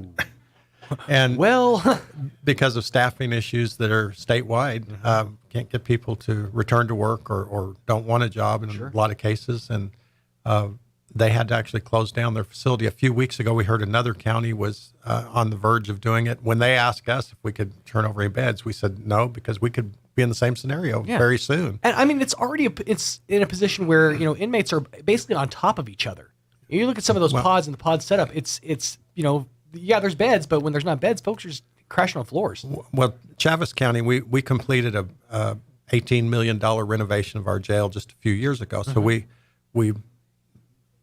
greatly increased the capacity of our jail. Sure. But because we have minimum staffing levels and we have to make sure that both the inmates and the guards, the detention officers are safe, we had to kind of restrict and bring people back into just a certain portion of the jail. And there's a requirement of by like law of a certain number of inmates have at least one guard on site for that number of inmates. Yeah, there are a lot of very specific laws about the way they have to do things and how often they have to check on inmates and there's a lot of rules that they have to follow. And of course, that takes manpower to do it. Absolutely. Fortunately, I guess, I think this is one of those things you could say it's fortunate or it's unfortunate, but with the catch and release that has kind of taken place over the last several years with some changes in laws, we have a whole lot less people than we were having prior to adding on to the jail. So our numbers are well within what would fit into the portion of the jail where they've constricted all the people or restricted people into those areas. It's just such a large thing. They would have to have more officers to manage if they utilized every single square foot that we have. But we're very fortunate that the numbers are staying reasonable and that we have enough officers to handle what's going on. Officers, the lieutenants, everyone is chipping in, though. I mean, everybody's having to do their part. All hands on deck situation to make those. So if you know anyone that works at detention center, tell them thank you. They're doing a great job and they're putting in the hours to get it done. Look, I was only here to be a line cook. You guys have me on the front lines. This is wrong. I was supposed to be in the kitchen. You guys have me running the detention center. But yeah, it's all hands on deck, and it's good to know that while we have enough there to get the job done, we're stretched pretty thin. Yeah, it's tough times in all areas, I guess, but certainly where it requires public safety or affects public safety, we need to be really concerned and how are we going to up those numbers. Same thing with the Sheriff's Department. We just and we're doing better currently. The Sheriff's Department, of course, everything's cyclic. It runs all of a sudden. Oh man, we're going to be fully staffed, and then you lose a couple. So. That's why you don't say stuff like that. You don't put it out in the ether. Yeah, knock on wood. Exactly. Kind of thing. The second you put it out there in the ether, something bad's going to happen. Yeah. The universe starts paying attention. But we're very fortunate that we have good law enforcement capabilities, both in detention and with the Sheriff's Department in Chaves County. They're all working hard and they're stepping up, knowing that they're shorthanded. They still make sure that everything gets done and done properly. So, one of the things that we did yesterday that was kind of interesting was we have an agreement between Chaves County and the Roswell / Chaves County Economic Development Company, I believe is their ECDDCECO or something like that. EIEIO. Yeah. Yeah, but exactly. I'm pretty sure that's AT&T's in there somewhere. MOUSE, something. But we have an agreement with them to provide professional economic development services, industrial, commercial, business retention, those kind of things. Sure. So, and that agreement runs for several years, and then every so often we have to re-up it to make it right. But we just renew it each year. But we have an amendment that we put on it yesterday. Amendment number 3. Okay. So amendment number 1 was when we first, I wouldn't say we first began working with them, but we determined that the work that they were doing merited an increase in the amount that we were giving them that year. And so amendment number 1 was to increase the amount of money we gave them. So that was pretty simple. That was several years ago. Amendment number 2 was a few years back. We gave them $25,000 for a specific purpose. And that purpose was to help with the housing needs in Roswell, trying to grow businesses and whatnot. Sure. And we're short on houses, just like Hobbs, Artesia, Lovington, all those places are having the same issues keeping up with the housing market. Right. And so at the time, they were working with a company that was planning to come in and try to address a portion of that. And they were looking for a little additional money to help with that. So Chaves County Commission agreed to give them an additional $25,000 to be used for a housing project. Well, since then, many things have happened here in Chaves County and in the city of Roswell to improve that situation for housing. As you know, the Oaks and some other things are going on, and hopefully we'll eliminate those issues that we were concerned about 2 or 3 years ago. Sure. But because we gave them that money specifically for that purpose, Mike Espiritu, we'll have to ask him how you say his name again when he comes on, came to us and says, that money has been set aside specifically for this purpose. So I need to do one of 2 things, is either give that back to Chaves County or ask if I can use it for another purpose. And so we passed amendment number 3 to the agreement to allow him to use the funds that we gave him 3 or 4 years ago. He's just been hanging on to them. Sure. He's a very honorable guy. He said, I'm going to use them for this, and had them set aside for that, decided that that's not as big of an urgent of a need as what he has now. He obtained a grant from Excel to do certified sites, but they need to do an environmental study out and they're doing this at the airport. Right. Because we're trying to draw in a lot of businesses, support businesses and whatnot for the Ascent Aviation project that the city is working on and counties assisted with.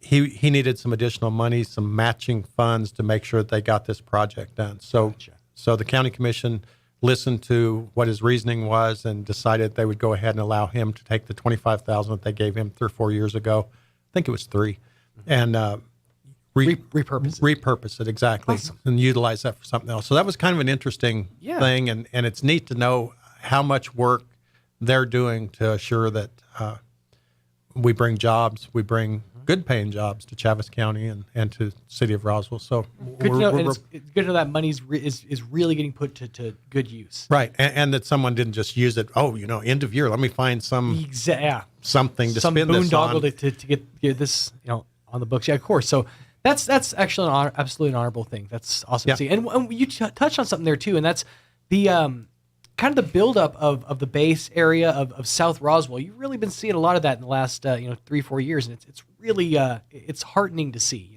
It's nice to know that the south end of Roswell and the Chaves County area is actually kind of getting a little attention. Yeah, and the plans for what's going on out at the Roswell Air Center, those are some good paying jobs. And in fact, the economic development from Santa Fe is assisting. If they reach so many jobs and they're over a certain threshold and all, they get some lease abatements and stuff that incentivize them paying a lot of people and paying for new jobs. And we need that, certainly. Absolutely. Bolstering the economy. So that's good. I know we're in a hurry today, so I'm trying to stay on task. And so if you need more information, just let me know. Sure, no worries. We accepted we didn't accept a cooperative agreement between Chaves County Flood Control and the USDA and NRCS. Chaves County Flood Control is not exactly part of Chaves County. They are and they aren't. They have their own taxing mechanism. They're allowed to be in existence, not because of the county, but because the state has allowed them to do that. They have their own commissioner that has nothing to do with Chaves County Commission, except that we communicate. Mm-hmm. They have their own people.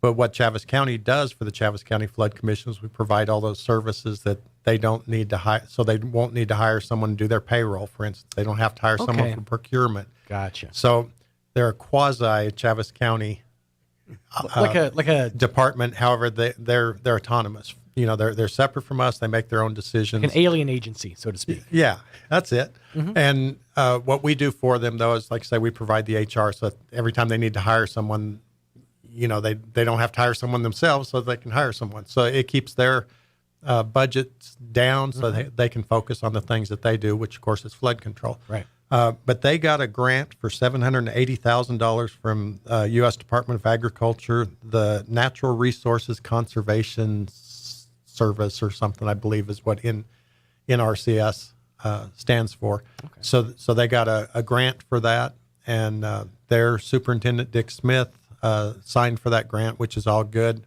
We thought that we might need to approve because of the funds, but our legal department says, no, we don't really need to do it that way. But they agreed with me that it's a good idea that the commission knew, because their money is in a separate account, but it's monitored by Chaves County Financial It would be Department. interesting to see a big dip all of a sudden after like a year if nobody checked. So yeah, it's good to know that there's a series of checks and balances in place. So our finance department, you know, they monitor all that stuff, and of course they're accountable for all that. So we want to make sure that the commissioners know that they are getting not only getting a grant for $780,000, but there's a matching portion to that grant for $195,000. So $195,000 of flood control's budget will eventually be going out to cover their cost on it. So, you know, that's a chunk of money. So we want to be sure that the commissioners are aware, because it's in our oversight. So, absolutely.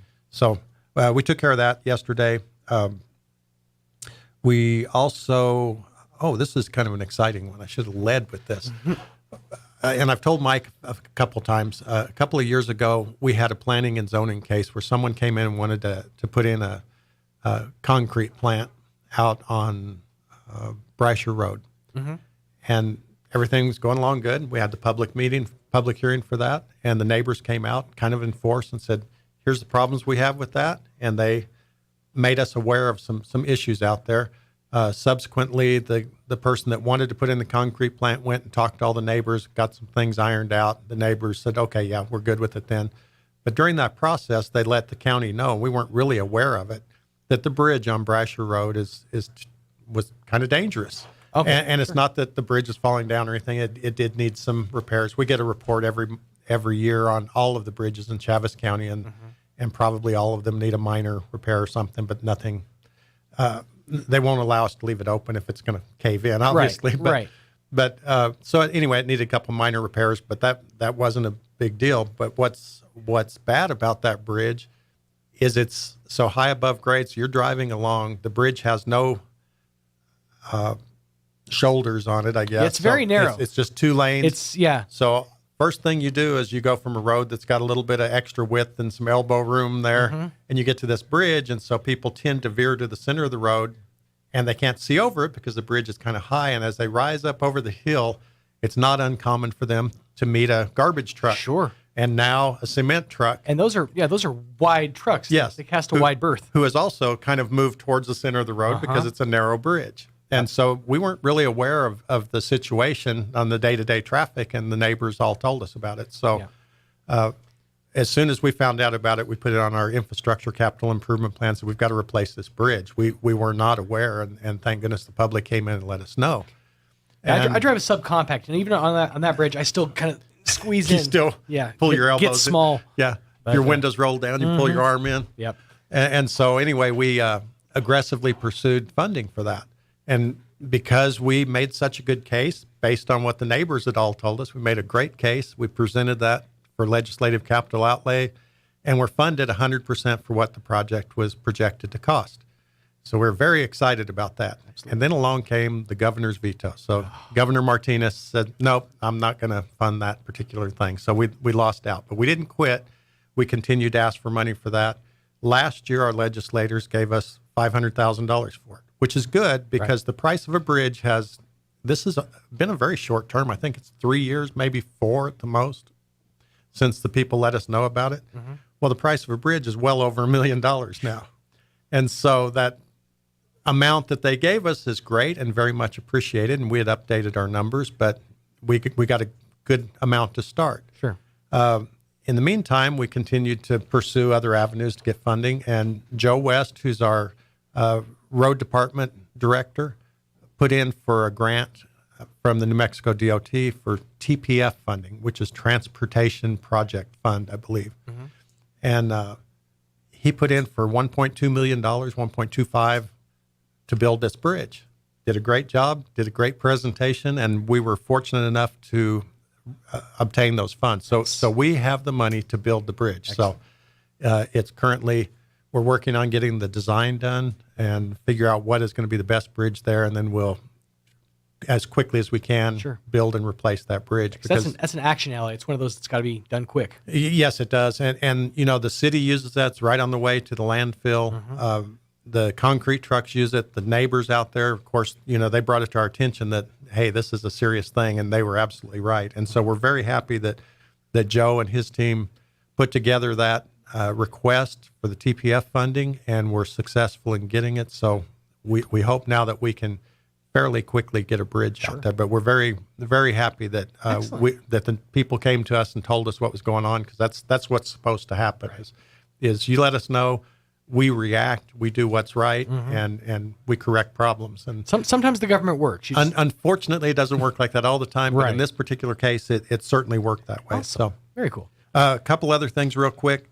We approved permission to purchase a Class A pumper for the East Grand Plains Volunteer Fire Department. So, awesome. They got their quotes and their bids, and all those have to go through the state fire marshal. They have to assure that each truck, depending on what it's designed for, meets all the criteria for fires for their office. You know, they make sure it's all going to work. It's quite a process. East Grand Plains Fire Department always does a great job. Yes, they do. And helped us to figure out how to do a replacement schedule many years ago. So we replace fire trucks every year. Someone turns up on the list, and East Grand Plains was on the list. They had all their ducks in a row, got their specifications to state fire marshal. We got it all approved, and then we forwarded it through the county commission so that they were aware of it and wanted to do it. Fire trucks are cool, but man, they ain't cheap. And it takes a long time to build them. Yeah, you know, they're certainly tools. It takes a lot of manpower to make them happen. Yeah, and it's possible this might take as long as 2 years to get the fire truck built. Oh, wow. We're hopeful it'll be a little shorter than that, but my goodness, that's really something.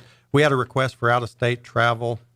We presented, the DFA approved our fiscal year 22-23 final budget, and that was just a informational thing. Just to make sure. By statute, they're required to make sure that the commission is aware that the final budget was passed, but no documents or anything went with that. So anyway, in a nutshell, that's pretty much what happened at the meeting yesterday. There are a few other little things, but I know we're in a hurry, so I'm trying to rapid fire them. But very good. So it sounds like a lot of good resolution came out last night. A lot of decisions. So absolutely. So if folks want more information about maybe specifics about last night's meeting or anything going on with the county, how do they reach out? Well, it's recorded and it's on Facebook. Okay. So they can watch the thing in its entirety at their leisure. If you wake up at 2 a.m. and want to go back to sleep, you can watch the county commission meeting on Facebook. You can do that. You know, we have records and record what the meeting, what transpired. You know, we do a report every month, so you can get copies of that if you needed to. But anyway, we invite people out. It's 9:00 in the morning, the third Thursday of the month usually, although next month it's going to be the fourth Thursday of the month. Okay. We had to reschedule that one. So so the fourth Thursday next month, 9 a.m. Come on out and be a part of the discourse. Absolutely. Well, Bill, thank you so much for your time. You're very welcome. Thank you. I appreciate all you do, and you know, thank you for stepping up and filling the shoes that Mike left vacant. Somebody's got to do it. They're tiny shoes, but somebody's got to fill them. 39 minutes after 8 o'clock, let's pause and get you up to date with some local news. Now for a Pecos Valley news update, I'm Jared Cirillo. One person has died and 4 others were injured Thursday in a car crash near Carlsbad. Authorities said crews responded to Porter Road and Carrasco Road just before 11 a.m. The roadway was shut down for several hours to investigate. The name of the person who died has not yet been released by authorities, but we're told 3 people were taken by ground ambulance to Carlsbad Medical Center for injuries, and 1 other person was flown from the scene to a hospital elsewhere. No other details are known. Also on the police beat, a manhunt continues for a Ruidoso kidnapping suspect. Police said the abduction took place around 1 a.m. Wednesday when a man broke into a woman's home in the northern part of the city and assaulted her. He forced her into her car at knife point and made her drive him south toward U.S. Highway 70. As the car approached the Allsups near Mescalero Trail, the woman reported she intentionally crashed the car in order to escape. Once that happened, the man fled on foot and has not been captured. If you know anything, please call police. You're up to date. I'm Jared Cirillo reporting. It's possible to turn peanut butter into diamonds. Peter Pan tried it with his buddy Skippy, but they couldn't do it in a jiff. Here's Mike Winters. And good morning, 20 minutes away from 9 o'clock, and joining us in studio, Mr. Kevin Everett with the GHS Band Boosters. How are you doing this morning? I'm doing great. How are you, Sean? Doing real good. So, busy season for the Big Blue crew. I mean, obviously it's marching season, football games getting underway. I passed by it because I live pretty close to the Goddard practice area, and so I pass by every single day, seeing them out there in the out there in the parking lot working the show, getting the show all set up together. What's the show this year? So our show is it's a werewolf show. Okay, it's themed around werewolves, and it's the Music of Bach, kind of kicked up for modern marching bands. So that's the theme of the show. So it's fun. The kids have really enjoyed it, and I always tell folks, statistically speaking, if you drive by the Goddard parking lot in the fall, the odds of seeing the band out there working are super high because those kids are out there all the time, absolutely putting in the work. Yeah, and it takes a lot to put that show together. Because are you guys doing 3 songs or 2 songs in a drum feature or? So it's a 7-minute show. Okay. So it's 7 minutes of music. It's three sections, 3 parts. It's Bach, so just movements probably. Yeah. But it's strung together to be one cohesive kind of musical story. So it's super cool. Really kind of a modern show in that regard. Yeah. Awesome. And so in addition to the halftime show, it's competition season. Contest season. That's right, yeah. So a lot of people don't know this. Obviously, we do the parade and we do our home football games and, some little events around town and stuff, pump up local businesses if they ask, or other things where we have an opportunity to perform. But the marching band itself actually has its own competitions and events. And so we're doing 6 of those this season. We've got, they're all in October, but there's, so 6 events in October. And they're a big deal. You go and you compete, and it's just like any other sort of competition or event. There are multiple bands from all over the state, some bands from Texas, and we all go do our shows, and there are professional national level adjudicators at all of these who come in and give comments and feedback and criticism and scores. So we'll pull back of the curtain. I was a band geek in high school. I was baritone for 3 years, tuba for 1 semester, and marching season was always torture with the tuba. But I always loved competition season. Denver City was always the intimidating one because you get all the teams from Texas, the ones that would bring like the fireworks and stuff. It's like, we just have a show. Sure. You guys have firepower? That doesn't seem fair. But so 6 competitions just in 1 month. I mean, that's got to be a daunting task for the band. Are they up to it? Are they feeling it? Oh yeah, they really enjoy it. So we added one this year. We're going to go to Tournament of Bands, which is in Las Cruces at the very end of the season. But they've done this before, and the kids love it. I mean, they have a great time. You were a band kid, and I think anybody who grew up going on trips for any sort of event knows that the events themselves are really fun, but the travel, the time with your friends, the experience is really worthwhile. And of course here, because like with everything in New Mexico, the big thing for us is, our closest event is like 100 miles away, right? And so nothing's close. So every time we go someplace, we're traveling 100, 200 miles, somewhere in that area. So they're all big trips in that regard. But the kids are stoked. Several, it requires, a couple of buses to get the kids there. It requires, a truck or a travel trailer to get all the equipment there. I mean, it is a lot, and it is not inexpensive. That's true. Yeah. So we take 2 buses, we take 2 trailers, which of course we try and compensate our boosters if they ask for it for hauling those trailers, because that's not a cheap trip for them. Sure. And then we of course have to feed the kids once or twice for every event. So it is a pricey proposition to get these kids going on this stuff. It is indeed. So you guys are trying to kind of beleaguer some of that cost, and in addition to all the work you're doing, getting the kids ready with marching and figuring out your sets, you're also doing you're putting the kids to work. Yeah, so we've been fundraising since July in some various forms. So I know there's several people in the community who kids have approached for direct sponsorships and things, and then our boosters are working really hard. They're selling raffle tickets at football games, and we had a car wash a couple weekends ago, and I've been saying that this weekend is kind of our fundraising extravaganza. We've actually got 2 events. We have a car wash tomorrow, from 10 until 2, and then we've got a mattress sale on Sunday, which is a little bit different and kind of a unique one for this. Now I've seen these done before. It's basically you guys take the whole gym, right, the Goddard gym, and it turns into a mattress superstore. Yeah, essentially. Exactly. So so people kind of get a little bit weird about it. So we sometimes do have to explain that. Yeah, essentially what it is, they're all new mattresses. They're all made in the United States. They're all super high quality.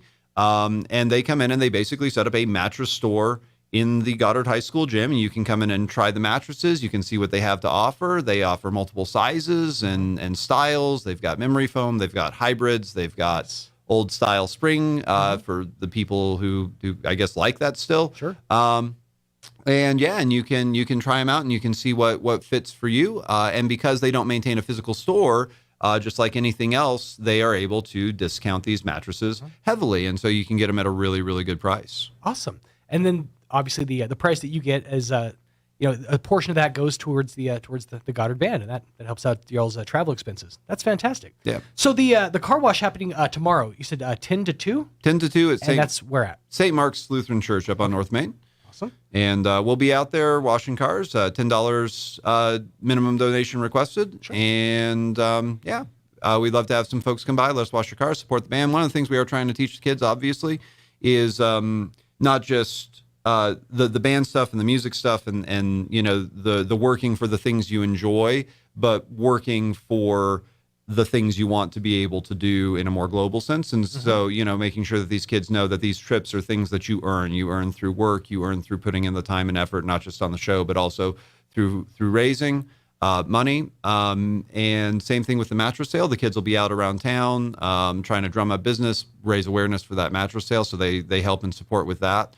And the mattress sale has also been a good opportunity for us to kind of talk about some, community support and giving back. The very first year we did this before the pandemic, we were able to get a good deal for one of the local firehouses to get some twin mattresses for the firemen in the community. And then last year, we had an individual in the community come buy a bunch of mattresses for one of our shelters here in town. Awesome. And so, some opportunities to teach the kids about hard work, teach the kids about community support and giving back, and how, we function as this kind of cohesive system where we all give and we all get. And that's, that's a great lesson for these kids. I'm curious about, and you might not be able to give me too much insight on this, but I'm curious about if the hierarchy is still there. So when we used to do competitions, we'd get 2 buses. We'd always get the Greyhound and the Yellow Dog.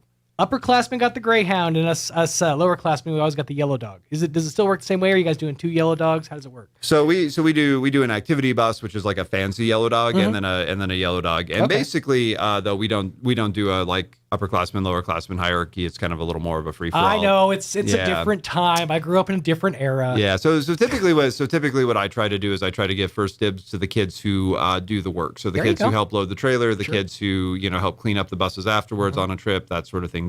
I try and make sure that they have the first opportunity for the nice stuff. So we try and reward more the effort and the attitude rather than the years of service. I like that. I like that. Primarily. It always seemed unfair because I got out of band the last part of my senior year, and I missed out on all like the good times, like the good moments, the ones you're working the 3.5 years towards that last half semester. But then I bailed just because I wanted the free period. But It was my choice, and I live with it. Yeah. But it sounds like it's going to be a busy weekend for you guys. Obviously, the car wash 10 to 2 tomorrow at St. Mark's. The mattress sale on Sunday, runs all day, or 10 to 4. 10 to 4. So close to all day. Okay. But we'll be there. You just come through the front doors of Goddard High School and look for the room with all the mattresses in it. And the one with all the beds. Gotcha. Yeah, and we'll be there, and delighted. Hopefully, we have a lot of folks come out. They also have, in addition to mattresses, they also have luxury pillows, really nice pillows. I actually have one of their pillows. It's a cooling gel on a memory foam, and so it's really comfortable to sleep on. But in the summers here, it also actually literally lets me sleep at night because my head doesn't feel like it's a bazillion degrees. Mm-hmm. They have mattress protectors, they have sheets, they have lots of other things. So if you're thinking, man, I want to come support the band, I want to come help out or something, but I don't know that I need a mattress.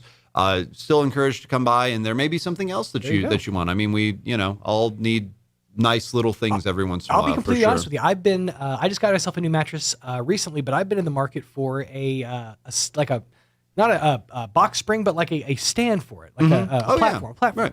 Stuff like that. Accessories for your mattresses, accessories for your bedding. These are the stuff they're going to have out there as well. So come on out and browse. You never know what you're going to find. That's awesome. So obviously busy season ahead with October. You got the parade coming up. Are the kids super excited to walk downhill for 3 miles? So some of them are still excited for the parade. And that for us is very much a community service thing. We love getting out for the community. We love being part of, these sorts of Roswell traditions and stuff.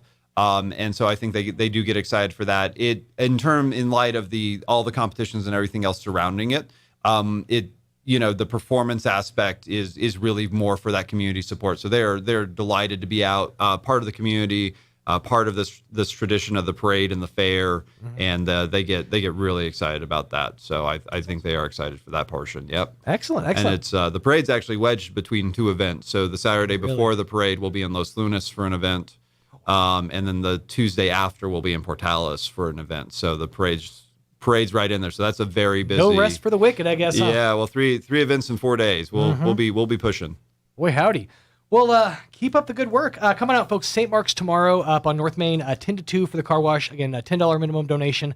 And then the mattress sale from 10 to 4 at the Goddard High School gym. Both great ways to support the Big Blue crew. They're out there working hard, and it's just awesome to see the kids, still have that dedication to the music and to the sport that is marching band. It's good to see it's still alive, Yeah. And thank you very much for having me on, Sean. It's good to talk with you. It's good to visit. Next time you guys have another fundraiser, another couple of them, just come on back in. Yeah, absolutely. This was a pleasure. Thank you so much. Make it your home away from home. And if I might also add, toes up, kids. Toes up. 8 minutes away from 9 o'clock on your Friday morning. Let's get you up to date with the weather. I'm meteorologist Steve Hamilton with your Pecos Valley weather. We've got a warm weekend coming up and dry air moving in from the north and west, and that'll be covering our state, so no rain expected this weekend.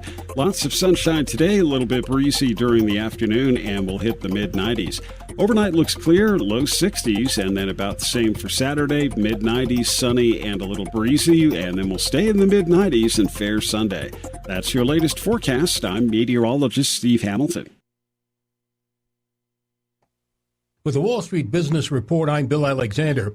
Rail companies and their workers reached a tentative agreement to avert a nationwide strike that could have shut down the nation's freight trains and devastated the economy. President Biden announced the deal after a marathon 20-hour negotiating session at the Labor Department, spearheaded by Labor Secretary Marty Walsh. Americans picked up their spending habits a bit in August from July, even as surging inflation on household necessities like rent and food took a toll on family budgets. U.S. retail sales rose an unexpected 0.3 percentage point last month after falling 0.4 percentage point in July. Nissan is recalling more than 203,000 pickup trucks in the United States because they can roll away unexpectedly when shifted into park. The recall covers Frontier and Titan pickups from the 2020 through 2023 model years. For the Wall Street Business Report, I'm Bill Alexander in Washington. If your car breaks down, no need to cry, because there's always a pal nearby at Big O. At Big O Tires. Locally owned will get you in gear. That's because you've known us for years at Big O. Big O Tires. Don't need to sweat any extra labor. You can always trust a good neighbor at Big O. At Big O Tires. The best service is part of our code. Need a cup of sugar? We're down the road at Big O. At Big O Tires. Now through September 18th, buy 3, get 1 free on select sets of in-stock Nexen or Aspen GTAS tires with installation purchase. Big O Tires, the team you trust. Installation required, not valid with other offers. Eligibility may vary. Disposal fees extra and up to 10% shop fee based on non-discounted regular retail price, not to exceed $35 where permitted. Come on down. The Price is Right sales event is on at Roswell Nissan with huge savings like a 2020 Sentra for just $289 a month or a 2014 Avalon for just $219 a month. Play Plinko to win cash just for stopping by, a movie ticket or a Home Depot gift card with a test drive and a choice of prizes with purchase, and register to play the Superhero Punch game with 16 big winners, including gift cards, a Ninja Blender, and even a 40-inch TV. Drawing September 17th at 1 p.m. On now at Roswell Nissan, 2111 West 2nd. Don't forget to have your pets spayed and neutered. The numbers don't lie. Crime is up in southeastern New Mexico. In 2021, Roswell had almost 40 crimes per 1,000, including larceny, assault battery, burglary, motor vehicle theft, robbery, and homicide. These days, the best defense you can get is having a locally owned company install the best security system available. That's Zenith Security Services. They offer real security solutions for your home and business. When it comes to your safety, you need a locally owned, locally minded security company at your defense. Call Zenith Security Services today. 575-626-3521. 575-626-3521. The Goddard Rockets are taking flight yet again, and this Friday night they land in Farmington to take on the Panthers of Piedra Vista High. Fiero 106.1 FM is making the trip for you so you don't have to. Join Chris Deck and Chris Roybal for the Rocket pregame show beginning at 6:45 and kickoff at 7. Rockets versus the Panthers of Piedra Vista High. Friday starting at 6:45 on Fiero 106.1 FM. Audio-only coverage online at ksvptv.com. Southeastern New Mexico's sports authority, then, now, and always. If you suffer from pulgonophobia, you would not want to attend a party with the following people: Kenny Rogers, Santa Claus, Willie Nelson, the cast of Duck Dynasty, and 2/3 of ZZ Top. Here's Mike Winters. It's a fear of beards. Do you get it? Do you get it? 4 minutes away from 9 o'clock on your finally Friday morning, a morning without Mixmaster Mike Winters. He'll be back inside your radios this coming Monday morning. If you missed any portion of the program today, you can always go back and check it out in its entirety at ksvptv.com. Just click on the Mornings with Mike Winters tab, and you'll be treated to the show in its entirety. And as soon as the show is over, Mr. Roy Young Roybert will get the show pieced up piecemeal and put it up on all of our socials across Facebook, YouTube, and the like. You can check out the interviews we had with County Manager Bill Williams, the interview we just had a few minutes ago with Mr. Kevin Everett from the Goddard High School Band Boosters. Again, lots of stuff happening this weekend for the Goddard High Boosters. So if you want to, or for the Goddard High Band, so if you want to help out the Big Blue Crew, this would be a great chance to do so. The car wash tomorrow from 10 to 2 at St. Mark's, and from 10 to 4, that mattress sale happening at Goddard High School Gym. Come on out and get hooked up for a good cause. My friend Jocelyn's daughter, Abby, is actually one of the color guard, and she's her whole Sunday is basically planned. She's like, yeah, I got to go sell mattresses on Sunday because she was going to go play laser tag, but nope, you're selling mattresses. Sorry, chick. Hey, just a reminder, it is a Football Friday around southeastern New Mexico, and we, of course, have got you covered with all the good stuff when it comes to your football action. Your Roswell Coyotes stay here at home at the Wool Bowl. They'll be taking on the Cavemen of Carlsbad. That game pregame 6:45, kickoff at 7 o'clock. You can hear that game right here on 106.5 Roswell's Talk FM. Over on our sister station, Fiero 106.1 FM, you can hear the audio-only coverage of the Goddard Rockets taking on Piedra Vista. That game, again, pregame 6:45, kickoff 7 o'clock, the audio-only game on 106.1 Fiero FM. Then at 93.7 FM and KSVP AM and FM, you can hear the Artesia Bulldogs. They're back home at the they're at Cleveland, taking on Cleveland High. That game's pregame at 6:30, kickoff at 7, and you can hear that game on AM 990 and 93.7 FM KSVP. And of course, check out all those games with video, except for the Goddard game. That's going to be audio-only coverage at ksvptv.com. Just click on your team's tab, and you can see the game in its entirety. That's going down tonight, Football Friday, round southeastern New Mexico, and so get excited about that. Hey, quick programming note. Our sister station, 92.9 The Brand, is going to be broadcasting live from Roswell Nissan tomorrow for the Prize is Right sales event. It's a great chance to get your next new vehicle, but a great chance to win some fantastic prizes as well. The Superhero Punch Game's got 16 great prizes, including gift cards, some fantastic merchandise, and even a brand new TV. So come on out and join us tomorrow, 10 to 1 at Roswell Nissan, 2111 West 2nd. We want to see you out there.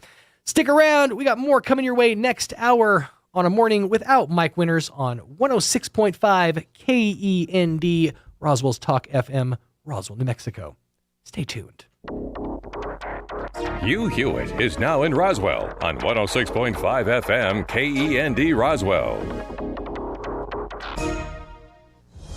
News this hour from townhall.com. I'm Rich Thomason.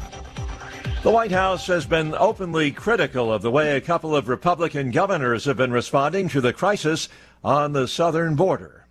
In the latest protest of Biden administration border policies, Texas Governor Abbott sent 2 buses of migrants to the Washington, D.C. home of Vice President Harris, and Florida Governor DeSantis had 2 planes carry migrants to Martha's Vineyard in Massachusetts. The White House denounced the governor's action as a cruel political stunt. But Governor Abbott said the administration continues ignoring and denying the historic crisis at our southern border.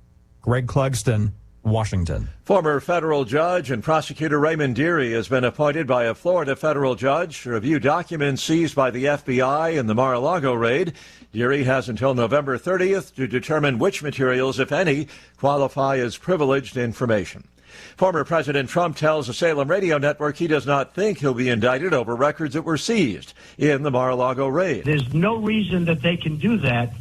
And I'll tell you what, I would have said there's no way they can raid a house either because, it's Fourth Amendment stuff. And what they did is terrible. The former president tells Hugh Hewitt the raid on Mar-a-Lago was clearly unconstitutional. Mr. Trump, who has hinted strongly at another run for the White House, will hold another rally this weekend, this one in Youngstown, Ohio.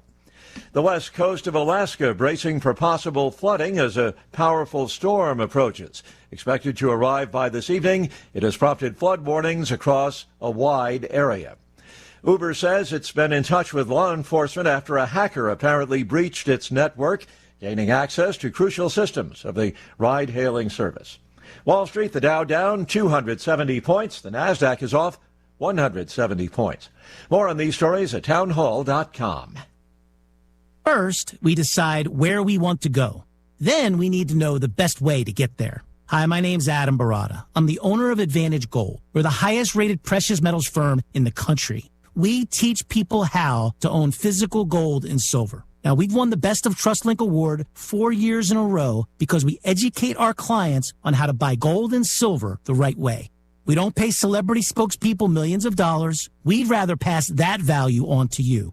Call 800-900-8000 and speak with one of our experts. We'll send you a free gold kit along with my latest #1 national best-selling book, The Great Devaluation. Call 800-900-8000. That's 800-900-8000. Get the best information, the best process, the best service, the best value. Call Advantage Gold at 800-900-8000. Call 800-900-8000. Advantage Gold is not an investment advisor or a tax advisor. Consult with your financial advisor before investing.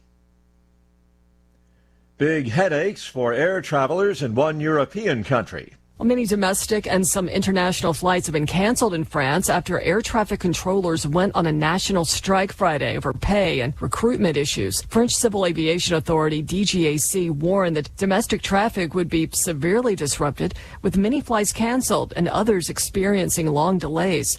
Travelers have been advised to postpone their trip if possible. Air France said it's canceled 55% of its short and medium haul flights and 10% of its long haul flights. The company cannot rule out further delays and last-minute cancellations. Tasha Stevens reporting. London police say 2 officers are in the hospital after being stabbed in central London early today. It says the attack not being treated as a case of terrorism.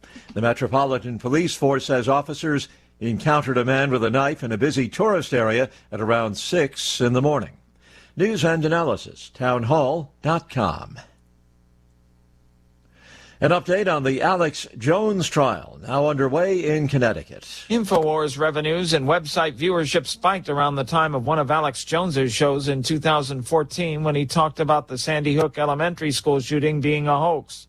That's according to documents shown to a Connecticut jury on Thursday. Jones and his Free Speech Systems company are on trial in a lawsuit brought by several Sandy Hook families over his spreading the hoax lies. The jury will be deciding how much in damages Jones and his company should pay the families. The shooting in December 2012 in Newtown, Connecticut killed 20 first graders and 6 educators. Keith Peters reporting. Perhaps fondly recalling their ties to the empire, hundreds of Hong Kong residents have been lining up in front of the British Consulate General for hours each day, paying their respects to Queen Elizabeth II. They've been leaving piles of flowers and handwritten notes. More on these stories, townhall.com.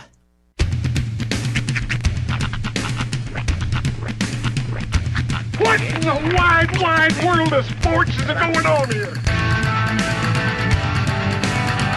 I promise you, whatever scum did this, not one man in this force will rest for 1 minute until he's behind bars.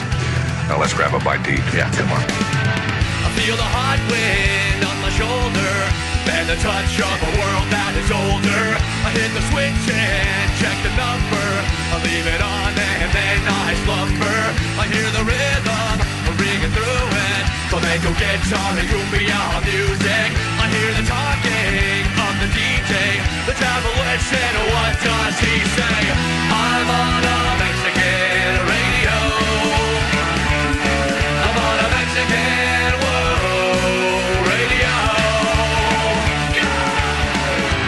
Broadcasting live from high atop the J.P. White Building in downtown Roswell, New Mexico. It's Mornings with Mike Winters on 106.5 Roswell's Talk FM. Is that what I sound like when I talk? Now, here's your host, Mike Winters. And good morning. It is 6 minutes after 9 o'clock, and welcome to hour number 3. Jason Vienna of A Morning Without Mike Winters on 106.5 Roswell's Talk FM. Yeah, I had to scramble to get the camera off a few minutes ago. I don't know which ones to pull and which ones to push, so. Yeah, I was not expecting today to be so busy. Yeah, that's okay though. I like busy. Busy's good. Busy. It's the old saying is idle hands are the devil's playthings. You ever heard that? Yeah. Yeah. Keep your hands busy. The devil can't get a hold of them. Use them for holding. So that's good though. It's good to inform the community of everything that's been going on around these parts. And happy Friday, by the way, to each and every one of you out there. A busy Friday, a busy weekend ahead. Lots of stuff happening in southeastern New Mexico. As I mentioned, Nissan having an event tomorrow. We'll be out at Broadcasting Live over in it's Artesia at the Eddy County Fairgrounds, I believe. Could be wrong on that. The Yucca Blossom Trade Days going on over 2 days. Of course, it's Football Friday, so we got lots of football in the area, and you can hear those games across all of our Pecos Valley broadcasting stations and see 2/3 of those games over at ksvptv.com. You can check those games out in their entirety by clicking on your team's tab and checking them out for yourself. This evening, the Artesia game pregame at 6:30 and the other two for Roswell and Goddard pregame at 6:45. Kickoff at 7 o'clock on 106.5 Roswell's Talk FM, Bureau 106.1 FM for your Goddard Rockets, and for your Artesia Bulldogs, AM 990 and 93.7 FM, KSVP. And of course, KSVPTV.com. It must be hell inside your brain. It's a lot. Having to remember all those numbers and letters. It's a lot. That's why. You'll hear this. You'll hear me do this a lot on my other station on 92.9 The Brand. I will say what day of the week it is like 6 times in a row, and I do that not for you people. it's for me. Because as soon as I go absent-minded for some reason, I'll just say on this Thursday morning, and then I blew the whole break, and now I just sound like an idiot. So, it's more for me than it is for you. But it's, keeping track of all the letters and numbers, it is a lot.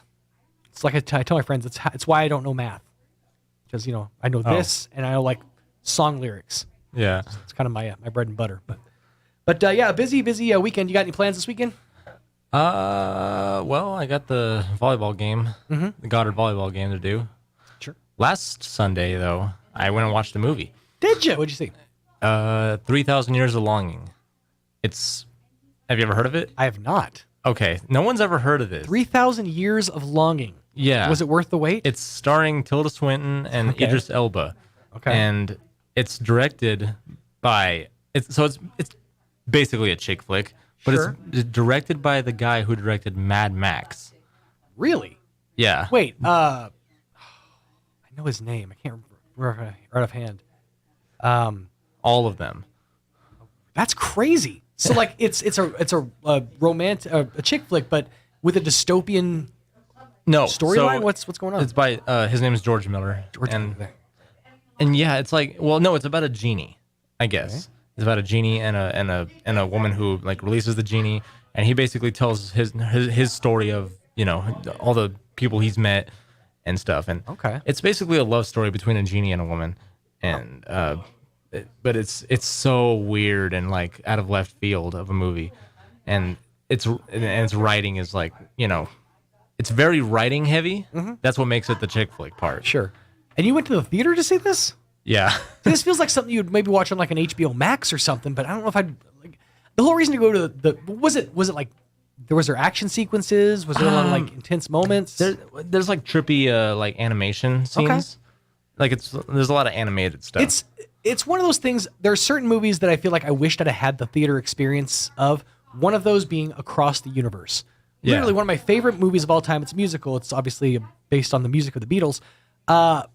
But the visuals in this movie, I would have absolutely loved to have taken those in the theater with like the theater sound, the big screen. I feel like that would have really taken it up a notch. Yeah.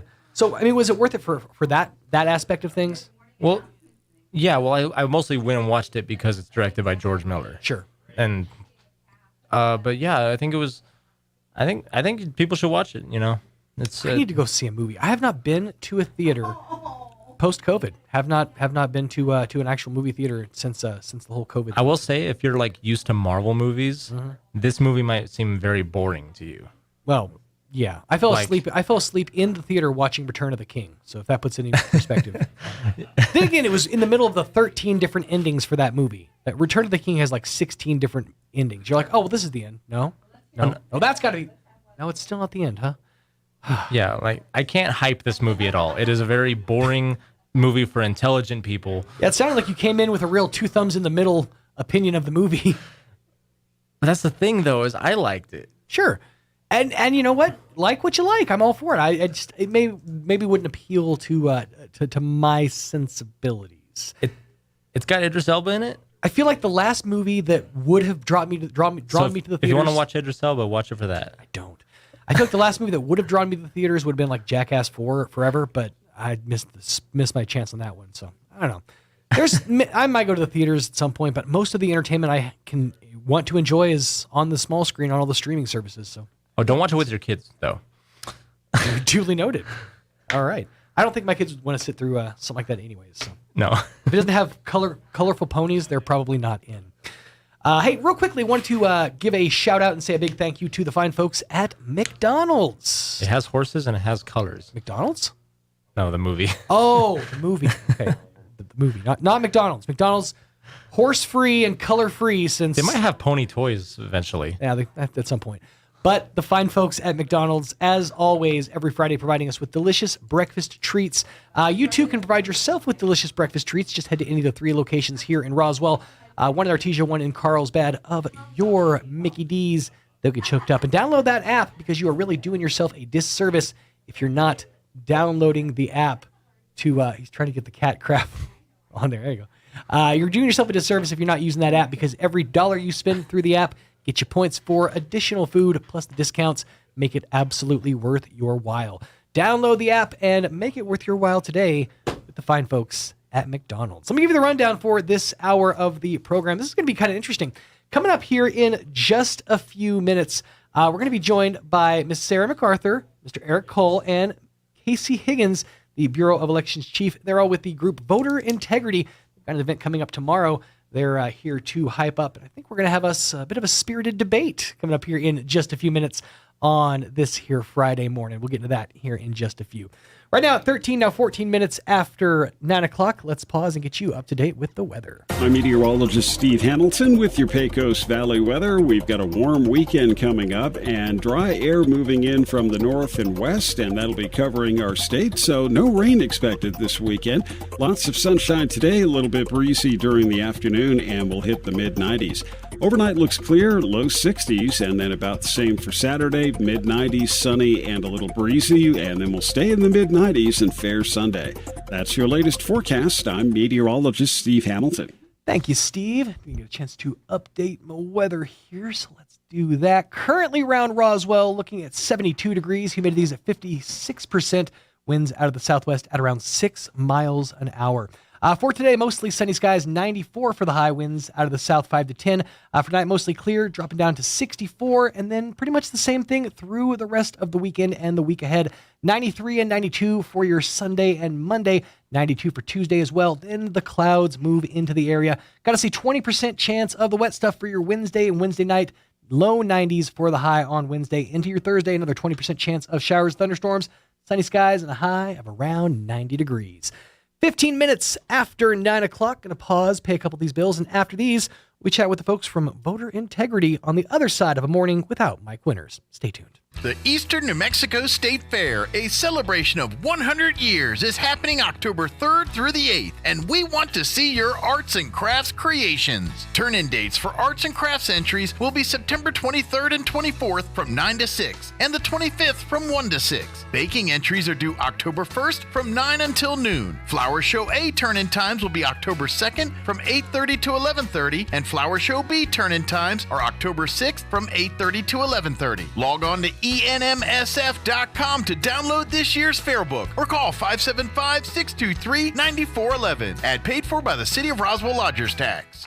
Come on down. The Price is Right sales event is on at Roswell Nissan with huge savings like a 2020 Sentra for just $289 a month or a 2014 Avalon for just $219 a month. Play Plinko to win cash just for stopping by, a movie ticket or a Home Depot gift card with a test drive and a choice of prizes with purchase, and register to play the Superhero Punch game with 16 big winners, including gift cards, a Ninja Blender, and even a 40-inch TV. Drawing September 17th at 1 p.m. On now at Roswell Nissan, 2111 West 2nd. Don't forget to have your pets spayed and neutered. At LeGrand Funeral Chapel, we believe that every funeral should be a reflection of the life it honors. The joys, the triumphs, the faith, the family, and so much more. For us, no detail is too small, no request too big. This is Rosa Aguilar. When the time comes to choose a funeral home, we hope you'll let us serve your family. At LeGrand Funeral Chapel and Crematory, we make it personal. This is Dallas Cowboys football 2022. In the gun, Prescott, inside handoff, Elliott. Only heard here. Bouncing right with a Convoy to the 5, near the pylon. All season. Touchdown, Ezekiel Elliott, 13 yards. Sunday afternoon, it's your Cowboys and the Cincinnati Bengals. Live from AT&T Stadium. On this Dallas Cowboys radio network station. Pre-game 1:30, kickoff at 2:30 on Southeastern New Mexico's official Cowboy station, 92.9 The Brand. Mulan has the highest kill count of any Disney character. When asked for comment, Buzz Lightyear responded, "To infinity and beyond." Here's Mike Winters. And good morning, 17 minutes after 9 o'clock. Joining me in studio this morning, Miss Sarah MacArthur, Mr. Eric Call, and Casey Higgins, the big chief, as she told me to call her, the Bureau of Elections chief. How are you guys doing this morning? Doing great, thanks. Good to hear it, good to hear it. So okay, explain to those out there who aren't sure what's going on, because I was handed a piece of paper with one R and one D, and I'm thinking, oh, this is going to get interesting. we're gonna get heated in the studio today, but that's not what we're here for today. We're actually kind of here to kind of show a little bit of solidarity across the board. Correct? That is correct. Yeah. So, Sarah came to Cindy, I don't know, probably a month and a half or so ago and said, could we get the parties together with the county clerk's office and do a voter integrity seminar or conference, whatever you want to call it. And after consultations with between all of us, we set this time up to do this tomorrow. And Cindy Fuller, who's our county clerk, and Casey Higgins will be running the seminar, so to speak. And we'll have time for people to vote. First 150 people in. I think the Bassett Center only holds probably 150 or so. I think there's a fire marshal said there's a limit, so we have to respect that. Sure. But they're going to get a vote on their favorite ice cream. Oh. Or day of the week or season of the year. Okay. Yeah. So this is just kind of a loose, there's not a lot of pressure in this event, just kind of to show people how the process works. Right. And I want to join in and say that Eric and I feel very strongly that in Chaves County, we don't have a problem with voting, and the national discussion has been brutal for people on free and fair elections, and it's important that people know here in Chaves County that's not the case. It's been weaponized. Is the problem? It's been weaponized. It's totally been politicized, and so our county clerk's office is phenomenal, and they're just great. They've never had a problem.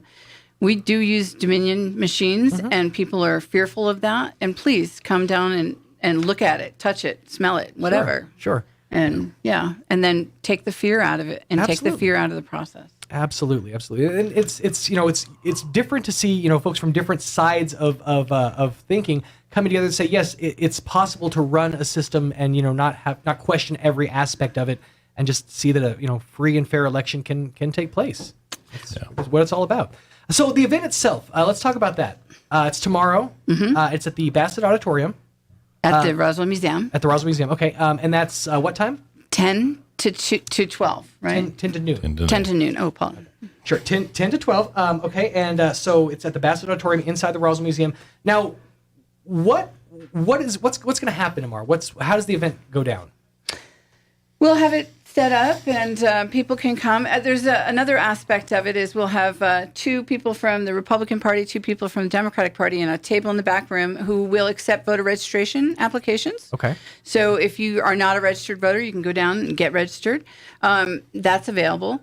And then we will have people come in, and they don't have to be a registered voter to do this. So it's a practice run. And I know that the high school's got a flyer. So if you're a senior in high school, you can come. You'll be handed a practice ballot with like 5 non-political questions. Then you can go and fill it out. There will be people, if you are questioning how to fill it out, there'll be people available to help show you what that is. And then you're going to give it to Casey or Casey's representative, and they'll tally it. Hand tally it, and then put it in the machine. And then once all of the ballots, or we get to I think, what time did we decide? Like 11? I think 11, yes. Once either one of those happens, all the ballots are gone, or 11, then we'll add them up. And if there's a discrepancy, we'll be able to explain why the discrepancy is there because of things like write-in ballots and that. And then I think we're going to do a Q&A after that. We are. We're going to have a time where people can ask questions of Cindy, of me, of Sarah, but more importantly, you're saying that this issue has become very divisive at the national level. It does at least illustrate the fact that our vote is very important. Always has been. Whether you're a Democrat, Republican, Independent, Libertarian, whatever affiliation you may have, your vote is very important. Absolutely. We passed constitutional amendments with regard to slavery, with regard to women's suffrage. That's how important it is. And so we want folks to know that here in Chaves County, we have a long history, whether we've had Democrat or Republican county clerks, of having free and fair elections that have, integrity to them. Sure. And so we want folks to get out and vote, whether you're Democrat or Republican. We have the privilege, in the United States to be able to vote, to be able to choose.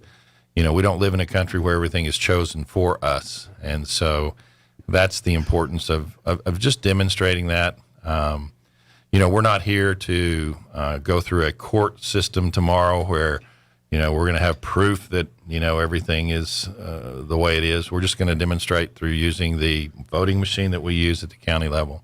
it's nice to see somebody put together an event that's not out to prove anything one way or the other definitively. That's kind of refreshing. I'm not going to lie. But you touched on something. Every American has that vote, and that's the most important voice that they have. If it wasn't as important as it is, why would politicians, why would PACs, why would groups spend millions and millions of dollars to get that vote? That should tell you how important that vote is. Right. So you want to make sure that it's used, in the right way, and also that it's heard. That's really, I think, the main concern of every average American is we just want to make sure that our voice is heard. Casey, you might speak to where our voting centers generally are going to be located, and how that's going to occur in the future. Yes.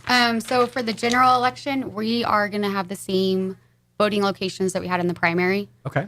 Which is the Roswell Mall, Central Church of the Nazarene, West Country Club Church of Christ, the museum, the Boys and Girls Club, Game and Fish, East Grand Plains Elementary, our office, the clerk's office in the back at Area D, Church on the Move, Dexter Central Office, Hagerman Joy Center, and Lake Arthur. And then we also have the same locations for early voting, which is our office. On November 8th.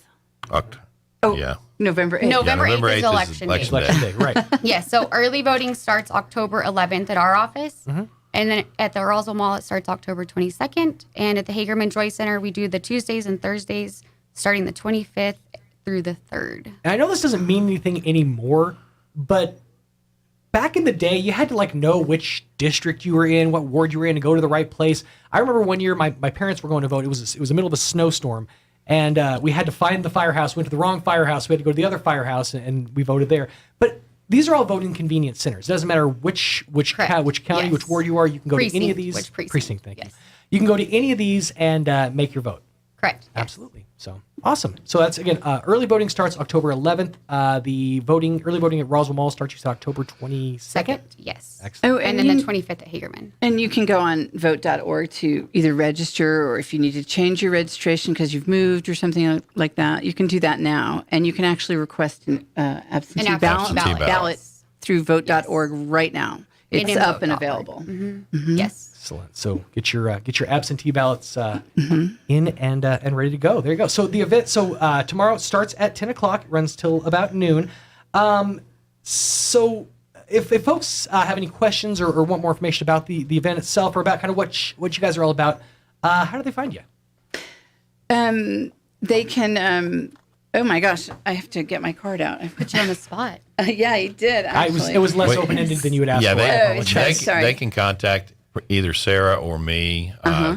County clerk's got their boat full, obviously getting ready for the election. But my telephone number is 575-626-9659, and they can get a hold of me, and I can give them directions if they need directions and that sort of thing. Right, and they can email the Chaves County Dems at gmail.com, or they can call me at 575-317-0321. There you go. Excellent. Okay, great. It's an awesome event. It's good to see, like I said, folks from both sides of the aisle coming together to show that it's all about just making your voice heard, making the vote count. That's really what it's all about. Well, thank you guys so much for your time. Oh, you're welcome. We appreciate having you. And here's appreciate hope you having us for on. success tomorrow.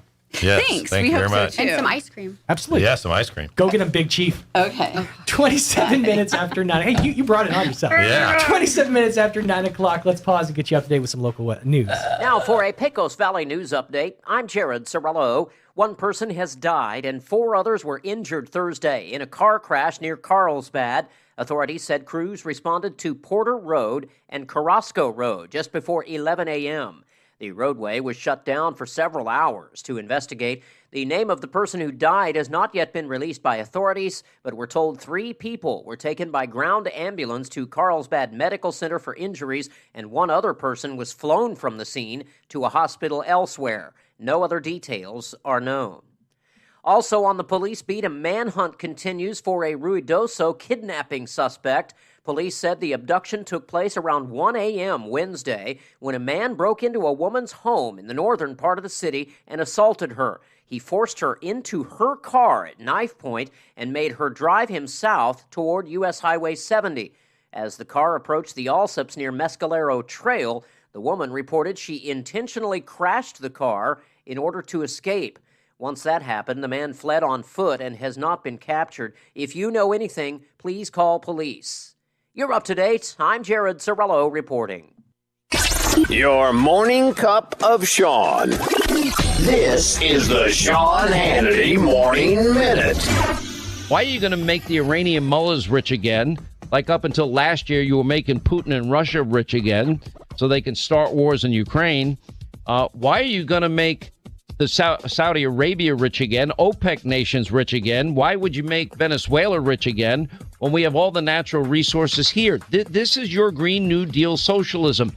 This is, so after 4 p.m., pre-cool your home. Oh, okay. What do you do if you have that electric car they were telling you to buy? How are you going to charge your car if you don't get home before 4 p.m. to charge it? And by the way, where does the charging come from? 90% of the electric grid is fossil fuel related. The conservative underground meets later today on the Sean Hannity Show. Hey, if you know someone involved in homeschooling their kids, this is a message you will want to take note of. Acellus is an online learning system that is spreading rapidly from school to school all throughout the U.S. because it is a proven effective methods in helping students to learn. Now, Acellus is now making this powerful learning system available to parents that are homeschooling their kids, and the program is called Acellus Power Homeschool. Now, they have a website set up. It's powerhomeschool.org. Now, for one affordable monthly fee, your students have access to over 400 courses covering subjects K through 12. Now, imagine kids reading before they even turn 5, and parents are reporting that is especially effective for struggling students. That's because Acellus is a homeschool learning accelerator. It adapts instruction to fix the learning gaps that hold students back. Now, it's not too late for the fall season. Check out powerhomeschool.org. Your fingernails grow faster on your dominant hand. Not sure which is your dominant hand? Just wait. You'll nail it. Here's Mike Winters. And good morning. 30 minutes after 9 o'clock, we are going to replay the interview we had with Janine Cornbest from last week on A Morning with Mike Winters.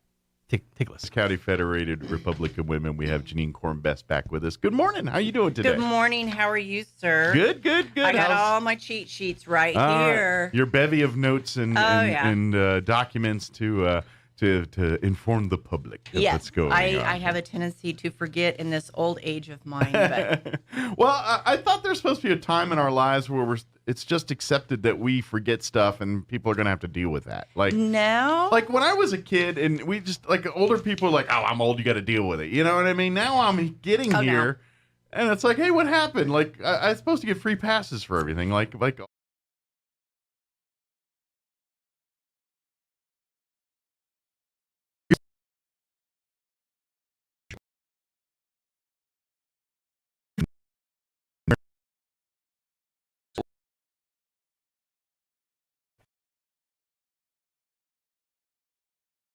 There you go. It's like you can accuse me of a lot of things, but beating around the bush is not one of them. Exactly.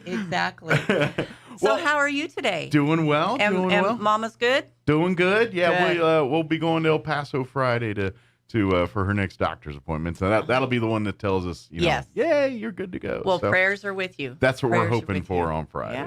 But thank you. Yeah.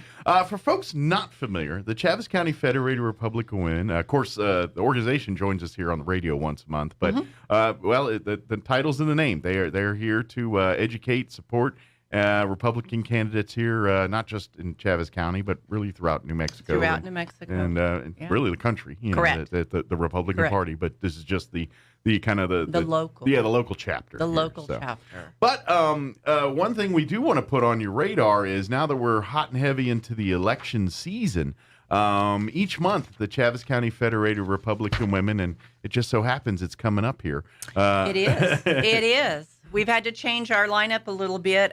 Wednesday, September 21. Okay, which is a week from today. A week from today, which is always, when we come on, it's always going to be a week from when we speak on the radio. You get the 1 week warning kind of thing. 1 week warning. Our lineup was going to be Ronchetti, but he's gotten busy. Which he's running It hard. Tends to help. It tends to happen, yeah. He's running hard. So we have Art Thornton, which is the lieutenant governor. Yeah, yes. He's coming in to talk to us. And we snagged Cindy Fuller, our local county clerk. County clerk. She's going to come in and she's going to or answer any questions you may have. Everything from being a registrar all the way down to the Dominion machines, whatever.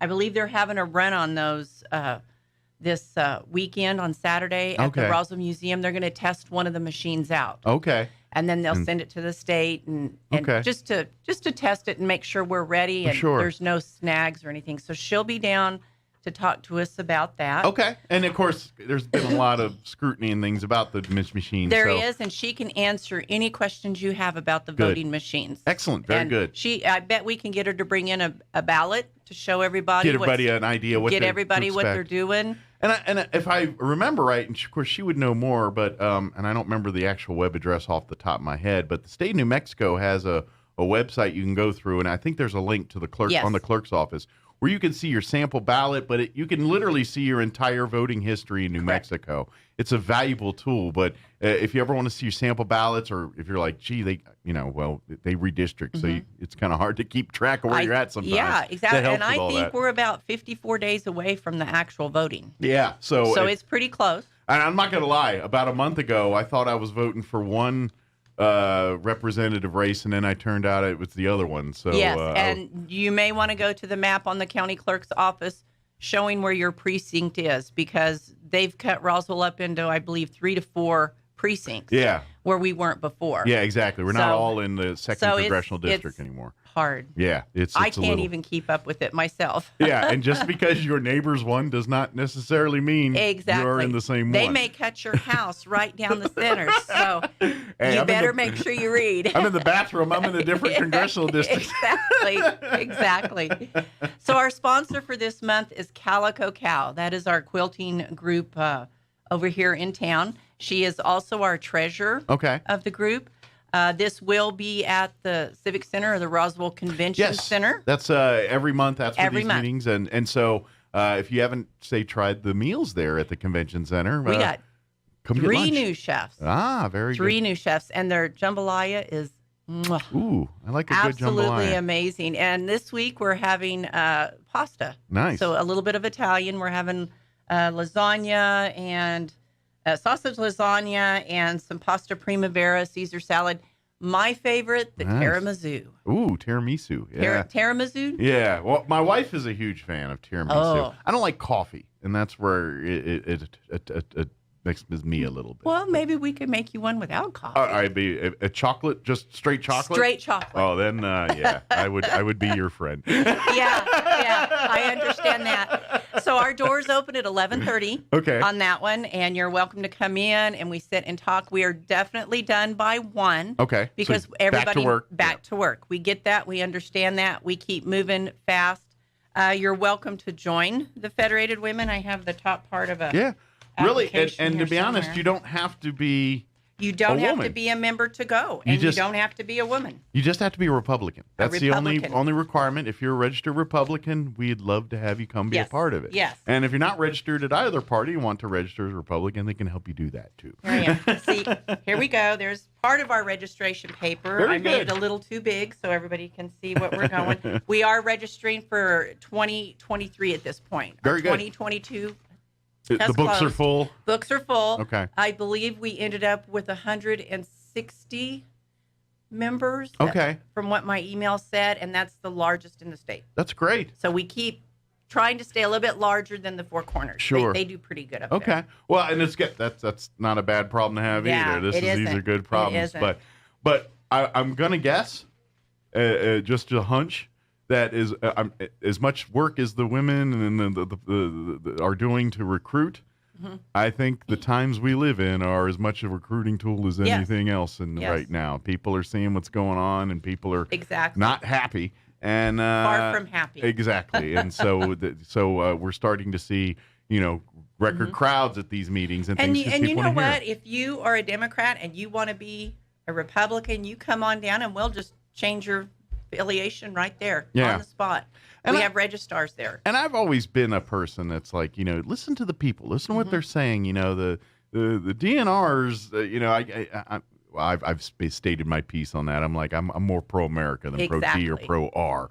But yes, I tend to lean more towards our things. Understood. But that if someone who just automatically disclaim someone because there's an R or D in front of them. I'm like, that's so narrow-minded. It's common sense. Listen to what they have to say first. It's common sense, and that's something Americans don't have anymore. Yeah. I hate to say it. It's been born and bred out of all of our kids. I'm going to tell some people's story and I don't know how many people in Chavez County are familiar with this man, but I used to do the morning show in Artesia for about 8 years. And of course, so it very similar to this show, interviewing, the city, county, government, things like that. So I would interview one of their county commissioners at the time, and a gentleman by the name of Lewis Derrick. Okay. And he's a great man. He's been a long-time commissioner down there. He's mostly retired now, I think. But he's a Democrat. He's a Democrat, and he was a family Democrat, but that's the only thing in Democrat about him. Like you talk to him and know the man is the salt of the earth, good dude. Exactly. And I've never heard him say a Democrat policy in all fairness, but because and a lot of these families are that way, that's just the way they are. But but if you didn't listen to that man, you're a fool because he was a genius. And I say it like he's not here. He still is with us. He's a genius. But and so that's my point is just take what. Now that being said, you're probably going to, if you're listening here and things, you're probably going to lean a little heavy towards the Republican as far as those point of views and things. But especially in this world, just make sure you hear the side before you just disclose something because there's a D or an R or something like that in front of it. Well, and we're in that society where you can step in that, close that curtain, and you can vote either way you want. So it's not a definite one way or the other. Some of us are a little stronger than others. Yeah. And we don't mind showing it. Yeah. So that's kind of the ones that are in the Federated Women. For the state of New Mexico, this is what I say to Democrats right now. And it's like, look at just forget all the semantics. Who's done what, who's this, and who's saying this, and who's saying this. Let me, just look at our history here. Look at the history of this state. Look at the statistics. We're always at the bottom of the list in all those categories that people look at: crime, education, all these, tent pole issues that people. And then you look at lists, and we're always in the 40s or 50th. Yes. And every one of those lists, if you look at the history of this state, it has been led by Democrats the whole time. Yes. A one party has and ruled you this. wonder why we're 50th. And that's what I'm saying. And you keep voting the same people in and wonder why the results don't change. Exactly. And I'm like, and I don't care what side you're on. Tell me logically how that makes sense. And that's but they my also issue. They also have to do what's right for the citizens, and that's not what's right for them. Yeah. It's not about when you are a service and you come into work for such as counselor. Yeah. I'm not going to bring that up, but counselor, I made a commitment to my citizens and my ward and my city. Right. I didn't make it to Santa Fe or whoever is around me. I did it for my citizens, and I'm going to work till I just can't work anymore for them. Yeah. Or they, shoot me somewhere along the way. But, however that goes. Sure. But we have a few other things going on. Yeah. Harry Montoya for state treasurer. Okay. We had him last month. Okay. But he asked us to set up another deal. So at Pecos Flavor Winery. Okay. On Friday, September 16th. That's this Friday. This Friday. Yeah. At 11:30 to 1. Okay, so for our lunchtime. Same time. Okay. Lunchtime at Pecos Winery. And by the way, if you haven't had lunch over at the winery, it's amazing. I'm not trying to disparage the convention center, but it might give it a run for its number.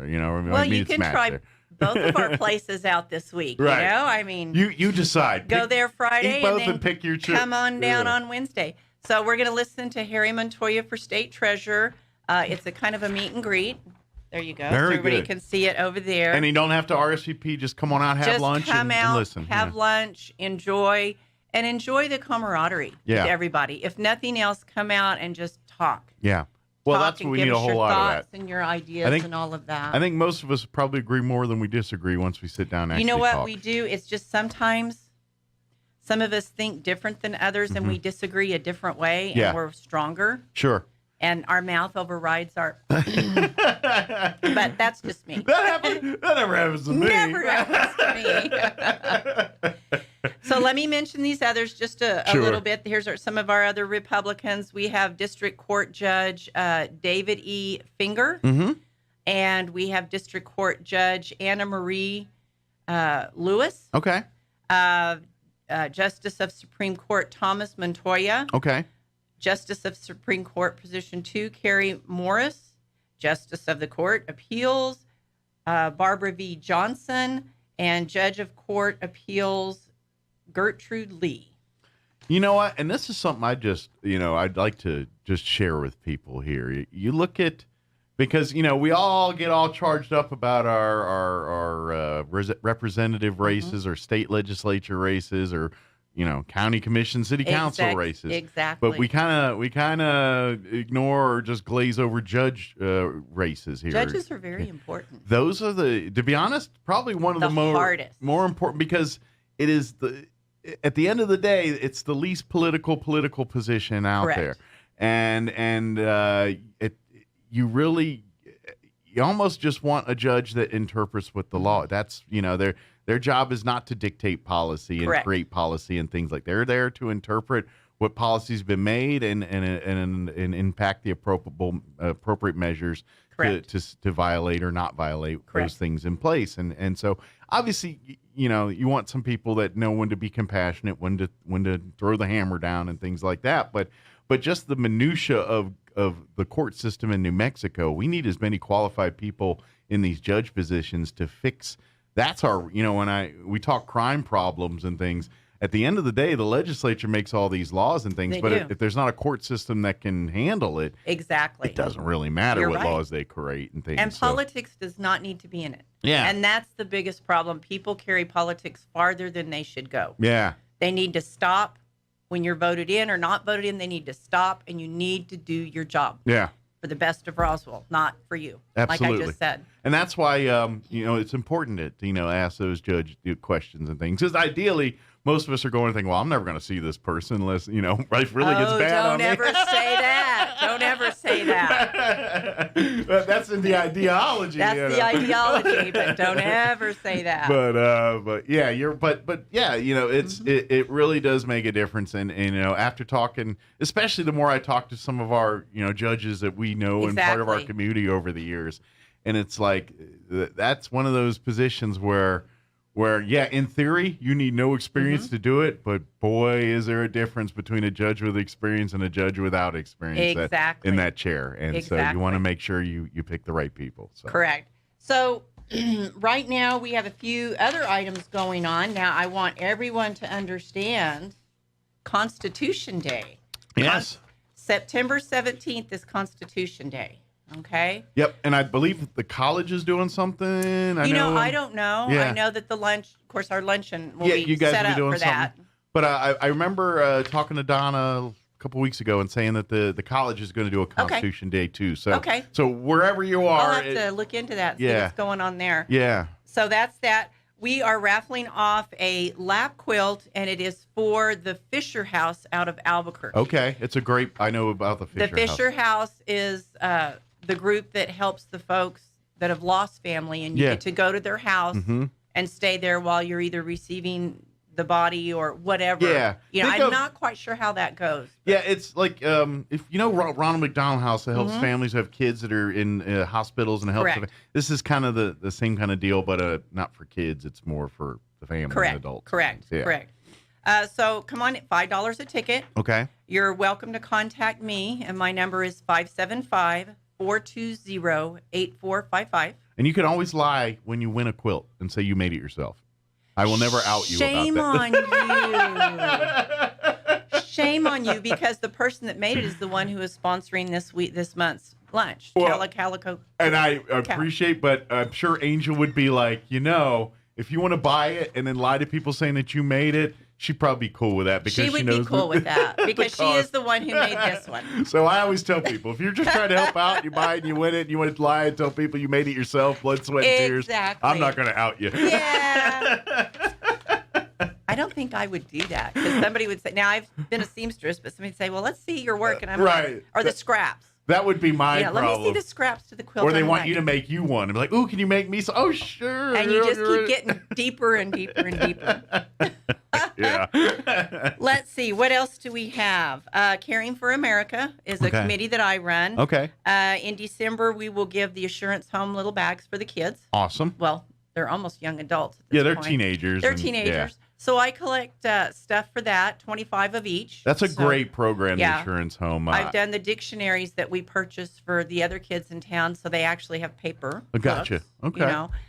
They love candy, and my kind of signature is bubbles. Okay. And then a recipe to remake bubbles so they can run around and throw bubbles on each other. It's just kind of a fun stress relief situation. Yeah. And by the way, if you've never been, or I got lucky when I was in Leadership Roswell, a chance to experience Good the program. Insurance Home, and it's amazing what they do. And it's a beautiful facility out there. It's a little bit of an oasis in Roswell. That place. It is. You forget you're in Roswell for a minute sometimes when you're out there. You think you're in the country. Yeah, exactly. You think you're in the country. It's like, wait, now is this a porch? climbing the deal. Did you get to climb their tower? Yeah. That was fun. Yeah. That's a trust deal, and that's sometimes kind of scary. Well, I have a heights issue, so I didn't go all the way to the top, but I did go about as high till it got to a point where my leg wouldn't go.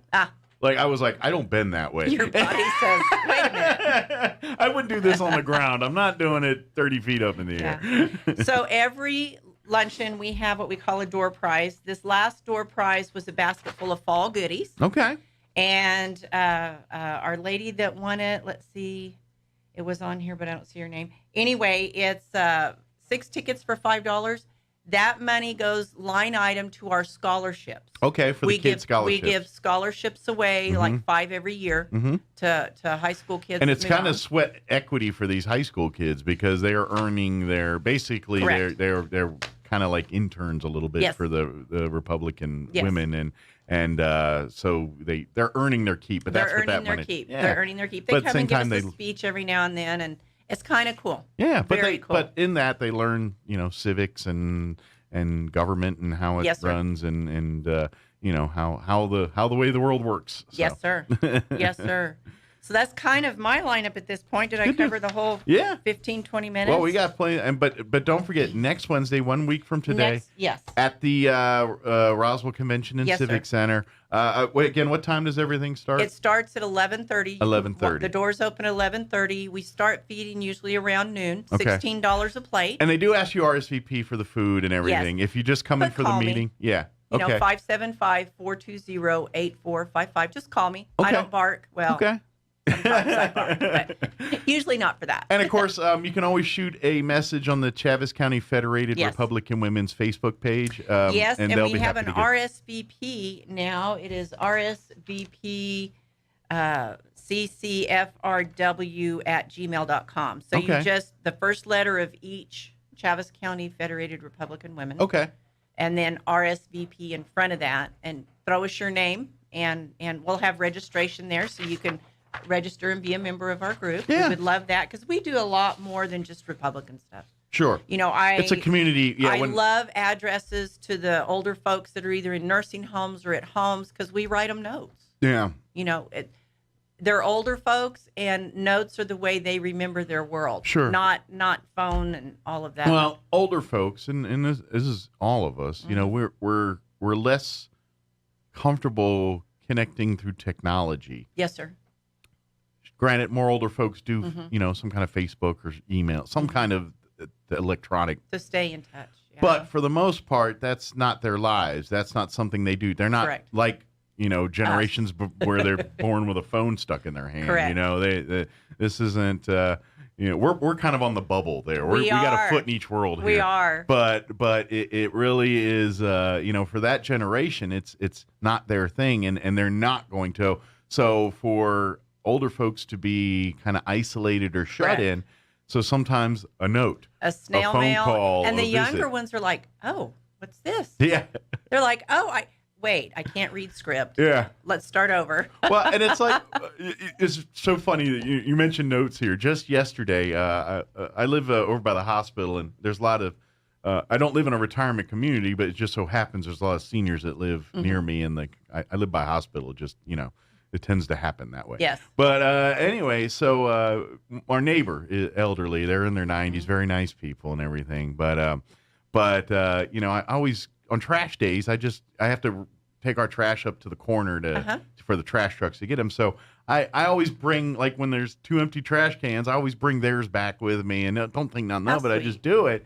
And then yesterday, sure enough, they gave a little note with a gift card for Cattle Baron saying thank you for doing that. And it was just, but that's the generation. That's the generation that we're missing. Yeah. That's the heartfelt generation. Yeah. The volunteering and things like that. It's hard. It's hard because the younger generation doesn't know that. Yeah. And as the Republican women, we volunteer for I don't know how many things. We have a literacy that we get the dictionaries for Dexter Hegeman. Those will be sent out soon. We purchased paper dictionaries, and those will go out. We have a reading club. I don't know if I mentioned that. And we choose a book. Our Broken Elections is the book I believe that they're reading, and then they sit and then they discuss it. Good deal. So they do the book club and everything So they do else. the Red Shoe Book Club. Okay. So that's kind of cool. Very good. I think I've covered just about everything that I had down. And like you said, if you're interested in come out to the next Wednesday. Yes. Come learn about what the Chaves County Federated Republic of Women Correct. do. Like I said, men are part of the organization as well. But they serve as kind of like an auxiliary, if I remember. They do, kind of like an auxiliary. Yeah. Yeah. I'm sure the nomenclature is a little bit different, but in essence, that's what it is. Yeah. So. And this is the most informed club when it comes to the Republican Party you're going to find around Roswell. Well, and also if you have a question or need answers about any particular Republican candidate or anything, we can find it regarding voting, whether it's to get registered, to what districts, all that, they can be a resource for all that too. And bring your questions because Cindy's going to we there. Yes, she knows Cindy everything. Fuller's an amazing resource when it comes to elections, and again, we were talking earlier about political elected positions. Clerk's another one. It's really that's a position that I get why it's an elected position, but because it's a job that not anybody can do. I'm not saying that mayor or city council or any of those aren't jobs that anybody can, because they're not. There's a certain skill set too. But when it comes to clerk, that's a lot of organization. That's a lot of dealing with numbers and bookkeeping and that clerical type things. And not everybody's cut out to do that. I believe she was the assistant or deputy or whatever you want to call it for like 10 years before. I'm meteorologist Steve Hamilton with your Pecos Valley weather. We've got a warm weekend coming up and dry air moving in from the north and west, and that'll be covering our state, so no rain expected this weekend. Lots of sunshine today, a little bit breezy during the afternoon, and we'll hit the mid-90s. Overnight looks clear, low 60s, and then about the same for Saturday, mid-90s, sunny and a little breezy, and then we'll stay in the mid-90s and fair Sunday. That's your latest forecast. I'm meteorologist Steve Hamilton.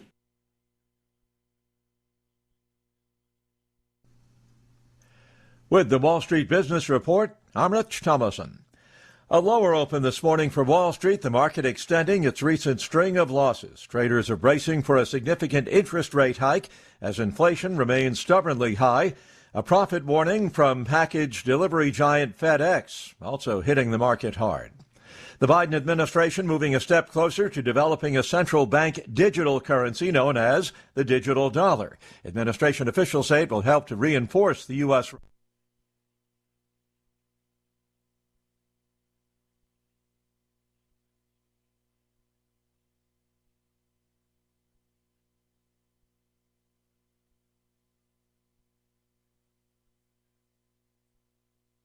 There's nothing like the rich look and luxurious feel of real leather. Glenn's Furniture has a special inventory of high-quality leather furniture in dozens of beautiful colors. Power reclining sofas, love seats, and recliners in a variety of styles, all covered in soft, durable leather that would look fabulous in your home. Visit Glenn's Furniture at the corner of Union and Alameda and upgrade to leather today. Glenn's, making homes beautiful since 1953. You are invited to a Senior Olympics health promotion event on Tuesday, September 20th to help celebrate the National Falls Prevention Awareness Week at the Roswell Recreation and Aquatic Center from 9 a.m. to 2 p.m. The event is free for seniors 50 plus and will include topics to help with balance, flexibility, and strength training. Health screenings will include free flu shots, free sack lunch to the first 40 people. The day will also include health education mini workshops on foot and orthopedic care, fun sports demonstrations of pickleball, badminton, cornhole, and dance lessons. No pre-registration registration required. For more information, call 575-623-5777. The Yucca Blossom Summer's End Extravaganza is fun for the whole family. They have 90-plus booths to shop, a variety of food trucks to fill your belly, and an array of amusing activities for the kiddos, including face painting, bouncy houses, rock climbing, quad power jump, and live music from the County Line Band. Mark your calendars for Saturday, September 17th from 9 a.m. till 5 p.m. and Sunday, September 18th from 11 a.m. till 4 p.m. at the Eddy County Fairgrounds in Artesia. This is Dallas Cowboys football 2022. In the gun, Prescott, inside handoff, Elliott. Only heard here. Bouncing right with a convoy to the 5, near the pylon. All season. Touchdown, Ezekiel Elliott, 13 yards. Sunday afternoon, it's your Cowboys and the Cincinnati Bengals. Live from AT&T Stadium. On this Dallas Cowboys radio network station. Pregame 1:30, kickoff at 2:30 on Southeastern Mexico's official Cowboy station, 92.9 The Brand. The average American spends 2.5 days a year looking for lost items. We aren't sure how long Europeans and Asians look for lost stuff. We lost the list. Here's Mike Winters. And good morning. That is going to wrap things up from our end, about a minute away from 10 o'clock. If you missed any portion of the show, you can go back and check it out in its entirety. By the way, that interview with Miss Janine Corbest, we did have to cut short in order to fill time constraints. If you want to catch it in its entirety, it's up on our Facebook page. You can check it out for free as we speak. Once the show is over, Young Roy will get the interviews pieced up and put them up on the Brand Facebook page, or the 106.5 Roswell's Talk FM Facebook page, so you can check those out in their entirety. Football Friday tonight. We'll get things back to normal inside your radios with Mixmaster Mike Winters back in the captain's chair this coming Monday morning. Have a great weekend. Please keep yourselves safe out there. If you're going to celebrate, do so responsibly so we can all trudge back into work on Monday morning. It's 106.5 KEND Roswell's Talk FM. Till next time, be seeing you.